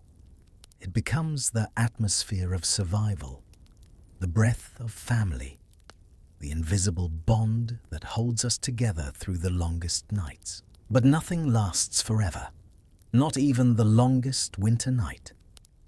And as dawn approaches, still hours away, but inevitable, the question arises, how did this work? Not just for one night, but for hundreds of nights in succession. Because winter in the Viking homelands wasn't a matter of weeks. It lasted months. From October, when the first serious cold arrived, and the ground began to harden, all the way to April, when the ice finally broke and the first green shoots dared to emerge. 6 months, half a year of short days and long nights of temperatures that rarely climbed above freezing of snow and ice and wind that never fully relented. How do you maintain this system, this nightly ritual of shared warmth through the grinding repetition of half a year? How do you do the same thing, night after night, hundreds of times, without losing your mind, without the tedium and discomfort becoming unbearable, without the close quarters and lack of privacy driving you to madness or despair? The answer is carefully and with understanding that survival isn't a sprint, it's an endurance test. It's not about heroic effort on one dramatic night. It's about sustainable practices, maintained through repetition, through routine, through the grinding determination to do what needs doing, day after day, and night after night, until finally, winter releases its grip and spring returns. The first nights of winter are almost easy. There's a certain excitement, even a novelty to the season. The first snows are beautiful, transforming the landscape into something clean and pure and magical. The house feels cozy as you retreat indoors, as you shift from the outdoor work of summer to the indoor work of winter. The food stores are full from the harvest. The blanket feels fresh, or at least fresher than it will later. There's optimism that this winter will be mild, that spring will come early, that everything will be fine. But by the 100th night, the mood is different. The food stores are noticeably depleted, less variety, smaller portions. The walls of the longhouse, which seemed so sturdy in autumn, have revealed every weakness, every place where wind can enter and warmth can escape. The blanket has absorbed hundreds of nights' worth of sweat and breath and has been hung to dry by the fire countless times, but it's heavier now, slightly musty smelling despite best efforts.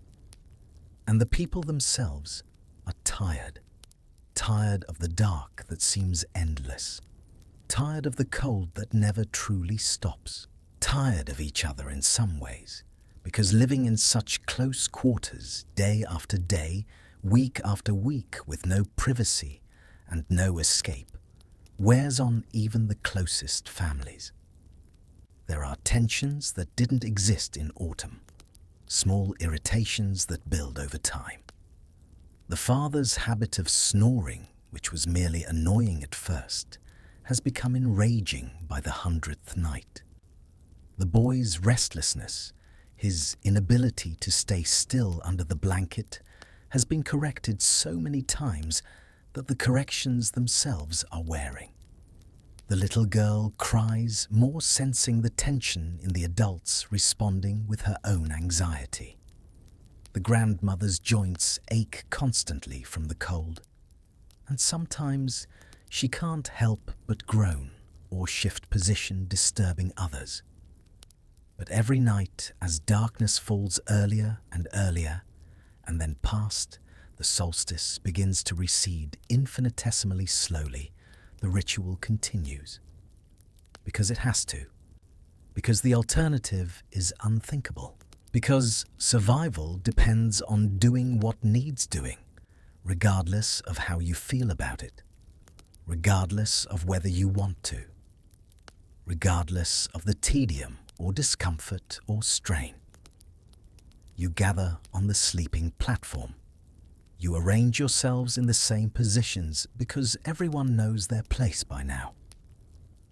The children in the middle, always without exception. The adults flanking, providing both warmth and protection. The grandmother on the edge, accepting her position without complaint, even when her bones ache and the cold seems to penetrate deeper with each passing week. Bjorn at the feet, his presence so familiar now that it would be strange unsettling if he weren't there. He's become part of the family, in truth, not just in practice. You pull the blanket up. And even though you've done this hundreds of times, there's still that moment of slight discomfort as the cool wool first touches your skin. Still the moment of waiting, of shivering slightly, while your body heat begins to transform the blanket from cold cloth into warm protection. And then, gradually, inevitably, the warmth comes. The micro-environment rebuilds itself. The air becomes humid and still and slightly CO2 rich. The breathing synchronizes. The heartbeats find their rhythm. And you sleep because you've learned how to sleep in these conditions, because your body has adapted to it over the long weeks, because you have no choice. On some nights, it's harder than others. When illness comes, as it inevitably does in winter, as it always has and always will, when people live in close quarters with limited resources, the system is stressed. A feverish child generates extra heat, which sounds like it would be beneficial but actually can make everyone else uncomfortably warm, disrupting sleep, causing sweating that then leads to chilling when the fever breaks. A coughing adult disrupts the sleep of the whole family, waking everyone repeatedly through the night. And disrupted sleep means more waking hours to endure in the cold and dark. But the communal sleeping actually helps with illness too, in ways that might not be immediately obvious. A sick child wrapped between warm parents with their bodies helping to regulate temperature recovers faster than one left to shiver alone. The elevated humidity under the blanket helps with respiratory illnesses, keeping airways moist and helping to expel phlegm and mucus. And the close contact, while it means illness spreads through the family quickly, also means everyone's immune system is constantly exposed to whatever pathogens are present. Building immunity faster, creating what we'd now call herd immunity within the family unit. There are nights when tempers fray dangerously, when the boy, restless and bored after months of confinement, can't settle down, when his fidgeting drives his father to a sharp whisper of reprimand that's harsh enough to bring tears, when the little girl wakes crying from a nightmare and her sobs wake everyone else, and the mother has to comfort her while fighting her own exhaustion and irritation. When the grandmother's old bones ache so badly from lying in the cold that she can't sleep, and she lies there hour after hour, trying not to move, trying not to disturb the others with her discomfort, counting the hours until dawn, when she can rise and move and feel some relief. These are the nights that test the covenant of shared survival. It would be so easy for resentment to build for people to start keeping score. The father thinking, I'm the one who does the hardest work hunting in dangerous conditions, felling trees in the cold. Why must I also sacrifice my sleep to a fidgeting child? The mother feeling, I give all day to these children, every moment of my energy. Can I not have one night of peace? The grandmother wondering, am I just a burden now taking up space, and warmth slowing them down? Would they be better off without me? But these thoughts, when they come, are pushed down. Not because the Vikings were somehow morally superior to us, not because they didn't feel the same resentments and frustrations that humans have always felt, but because everyone knows with a certainty, written into their bones by generations of experience, that divided they die. The blanket only works if everyone is under it. The warmth only sustains if everyone contributes. This is the iron law of winter survival in the north, proven over and over by the frozen bodies of those who forgot it. We are one group or we are nothing. Individualism is a luxury of warmth and abundance. In the cold and scarcity, only cooperation works. Only unity survives. So the nights repeat, each one slightly different in small ways, but fundamentally the same. The same ritual of preparing for sleep, the same arrangement of bodies, the same positions that everyone knows, the same gradual warming and slipping into unconsciousness, the same dreams or lack of dreams, the same dark hours passing slowly, the same waking to grey dawn when Astrid rises first to restart the fire and begin another day. And here's where the story of Astrid, which we've been building slowly through the night, comes into full focus. Because there's one particular night, deep in the heart of winter perhaps, in February, when hope is at its lowest ebb, and the end of winter seems impossibly far away. When the test becomes the severest it's been all season. The day has been brutal even by winter standards. A blizzard has been building since morning, the sky lowering and darkening until by afternoon you can't see from one end of the longhouse to the other, even though it's all one room. The snow is falling so thickly that visibility is measured in feet rather than yards. The wind is screaming, not just blowing, but screaming a physical force that shakes the walls and rattles the door and finds its way through every gap, despite all attempts to seal them. The temperature is plummeting. You can feel it dropping hour by hour, the cold becoming something more than mere absence of warmth, becoming almost a presence, a malevolent force that wants to squeeze the life out of everything. Inside, even with the fire burning as high as they dare, even with everyone wearing every layer they own, it's bitterly cold. Your breath steams in the air. Your fingers grow numb, even when you hold them near the fire. The animals at the far end of the longhouse are restless, bleating and lowing, sensing the severity of the storm, perhaps sensing more cold to come. The family has brought Bjorn inside, earlier than usual, because his section of the byre is too exposed, because the wind is finding ways through the walls that it never has before. He's shivering when they bring him in his shaggy coat, crusted with ice and snow that melts in the slightly warmer air of the main room, making him look bedraggled and pathetic. They position him near the fire to warm up before the night comes, and the fire must be banked. When night comes, and it comes early, and absolutely because the storm blocks any light that might have remained, the cold is immediate and brutal. Despite the fire, despite the walls, despite every protection they have. The temperature in the longhouse drops faster than anyone can remember.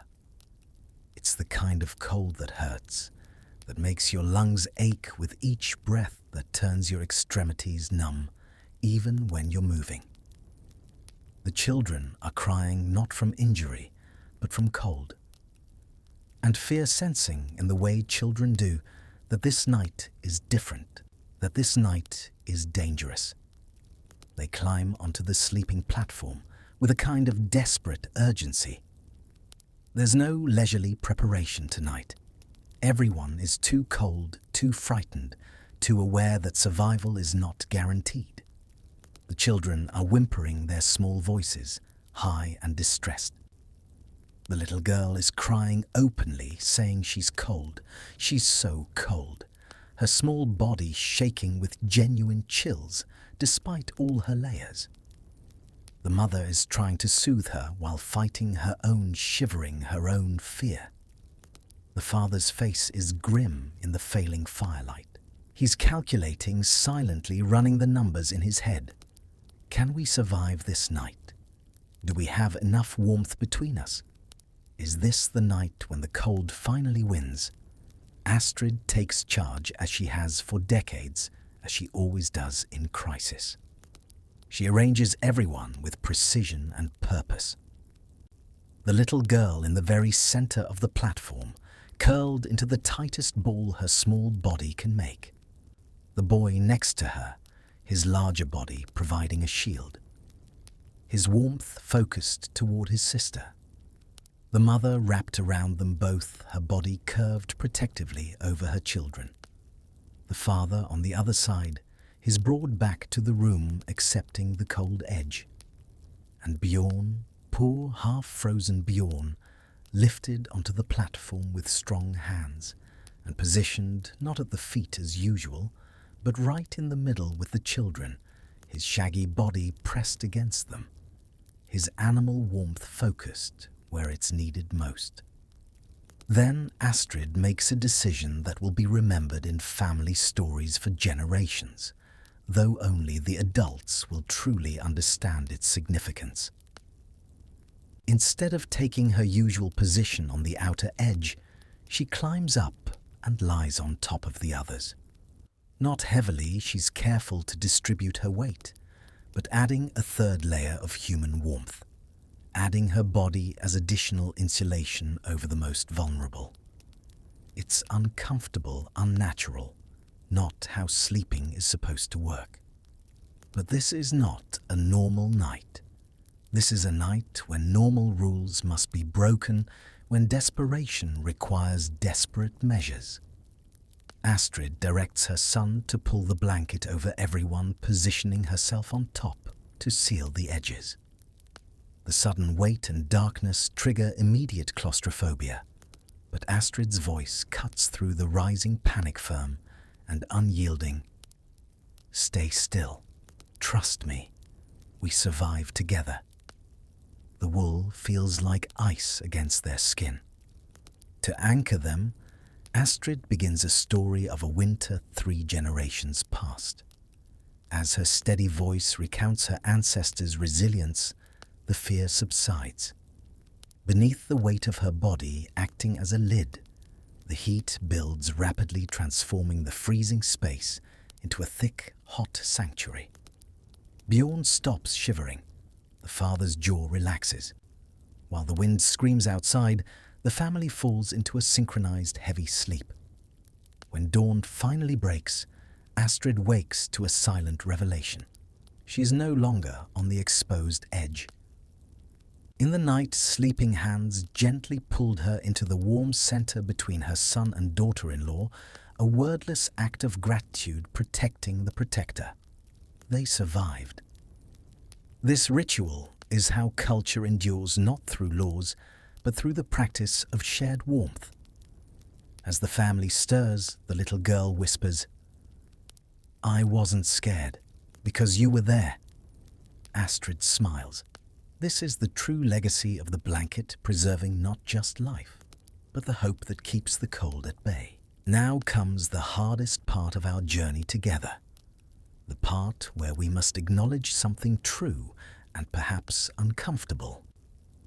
You are not a Viking. You are not in a longhouse with the storm howling outside. You are here in the safety of the present with technology that separates you from the cold by layers of insulation and climate control that your ancestors couldn't have imagined. So why does this story matter? Why spend hours in the dark virtually traveling back to a time and place of such hardship? What does the experience of medieval Scandinavians huddling under a shared blanket have to do with you tonight as you drift towards sleep in your comfortable bed? Everything, I would suggest. Because the story of the blanket isn't really about Vikings or winter or wool. It's about what it means to be human in a world that's often cold, often dark, often more difficult than we can bear alone. The Vikings had a physical winter that lasted 6 months, temperatures that could kill in hours, darkness that stretched for half the day. But every person in every era has winters of the soul, periods when warmth feels impossible, when darkness seems endless, when survival requires more strength than we think we possess. And the lesson of the blanket, the wisdom encoded in that simple ritual of shared warmth, is this: we were never meant to endure the cold alone. Human beings are social creatures, not by choice, but by evolutionary design. Our bodies work better in proximity to other bodies. Our minds rest easier when other minds are near. Our survival, both physical and emotional, has always depended on our willingness to share resources, to sacrifice for each other, to form the tight bonds that make a family or a community more than just the sum of individuals. In the modern world, we've largely defeated physical cold. Central heating, electric blankets, insulated houses, synthetic materials. These technologies have made winter a minor inconvenience rather than an existential threat. But we've paid a price for this victory over nature. We've lost the forced intimacy that survival once required. We sleep in separate rooms, in separate beds, if we're alone, wrapped in our individual climate-controlled comfort. And in gaining that physical comfort, we've lost something of the deep mammalian reassurance that comes from sleeping within reach of another heartbeat. The statistics tell a story. The rates of loneliness in developed nations have been rising steadily for decades. The rates of anxiety and depression climb year by year. Social isolation has been identified as a health risk equivalent to smoking 15 cigarettes a day. And while there are many factors driving these trends, one factor is surely this: we've become isolated in ways our ancestors never were. We've created lives where it's possible to go days without meaningful physical contact with another human being. We've normalized a degree of separation that for most of human history would have been unthinkable and unbearable. The story of the blanket reminds us that we are at our core creatures of touch and breath. Vulnerability isn't weakness, it is the bedrock of survival. Every deep bond rests on a simple ancient promise: I will bear the cold so you can be warm. Together, we have enough. Today, the winter takes different forms. Isolation, pride, the hollow glow of screens that simulate intimacy without heat. These modern frosts may not kill in a night like the Viking gales, but they erode our resilience just as surely. True strength isn't rugged individualism. It is chosen interdependence. It is knowing who your people are and letting them hold you. So, honor this spirit. Tomorrow, reach out to someone not with a text, but a real voice, a real presence. Tell them they matter. It may feel awkward, but our ancestors had no luxury for such distance. They knew that intimacy was the only shield against the dark. This instinct is written in your DNA. The modern experiment of solitary living is a mere blip in history. Your body still remembers that we survive by gathering, not by standing apart. Tonight, be grateful for those who form your blanket. And if you feel alone, know it is never too late to find your warmth. You are the descendant of people who chose each other through the hardest winters. Their lesson remains the only one that matters. Alone we freeze, but together we endure. You are the child of survivors, the descendant of people who understood that survival is always collective, never individual, and the method of survival was always the same across cultures and centuries. Come close. Share warmth. Hold each other through the night. Trust that together there's enough to survive on. Morning will come. Spring will come eventually. The cold will end. But only if we face it together. Only if we refuse to let isolation win. Only if we remember that we're stronger together than apart. This is the wisdom of winter that we've been exploring tonight. This is the legacy of the blanket passed down through generations. And this is my hope for you, whoever you are, wherever you are, that you find your people, that you build your metaphorical longhouse, that you never have to face the deepest cold alone. Because you don't have to. You never did. That's been true for 100,000 years, and it's still true tonight. The fire is down to embers, now barely glowing in the darkness.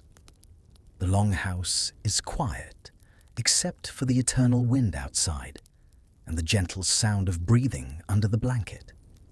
The family sleeps on through the remainder of the night, safe in their cocoon of shared warmth. Outside, the winter continues its patient work, but it cannot touch them. Here, cannot reach them through the barrier of wool and flesh and willingness to survive together. I hope you sleep well tonight, wrapped in whatever warmth you have, holding whoever needs holding, and being held by whoever loves you. I hope that when you wake tomorrow, you remember that you are never as alone as you sometimes feel in the dark hours. The human family is vast and old and resilient, stretched across continents and centuries. The blanket, metaphorically speaking, is big enough for everyone. All we have to do is make room for each other and be willing to share what warmth we have. In the deepest cold, in the longest darkness, in the times when survival seems impossible, that's always been enough. It still is. It always will be. Rest now. You're safe. The night is nearly over, and dawn, as it always does, as it has done for billions of mornings before this one, will come again. The light will return. The warmth will return. But until it does, you have this moment, this warmth, this breath, this heartbeat. You have now, and that's enough. That's always enough. Sleep well, friend. Sleep warm. And when you wake, remember the blanket. Remember what it taught us about survival, about kindness, about the simple truth that we need each other more than we need almost anything else. Remember that in the coldest nights when everything else fails, kindness is the only fire left. Kindness and connection, and the willingness to share our warmth with those who need it. That's the story. That's the lesson. That's everything that matters really when you strip away all the complexity and get down to the core of what it means to be human. Good night. Thank you for listening. Thank you for being here with me on this journey back through time and cold and darkness to find something warm and true. Sleep now. Dream of spring. and know that you are held, you are warm, you are safe, you are never alone. The blanket covers us all.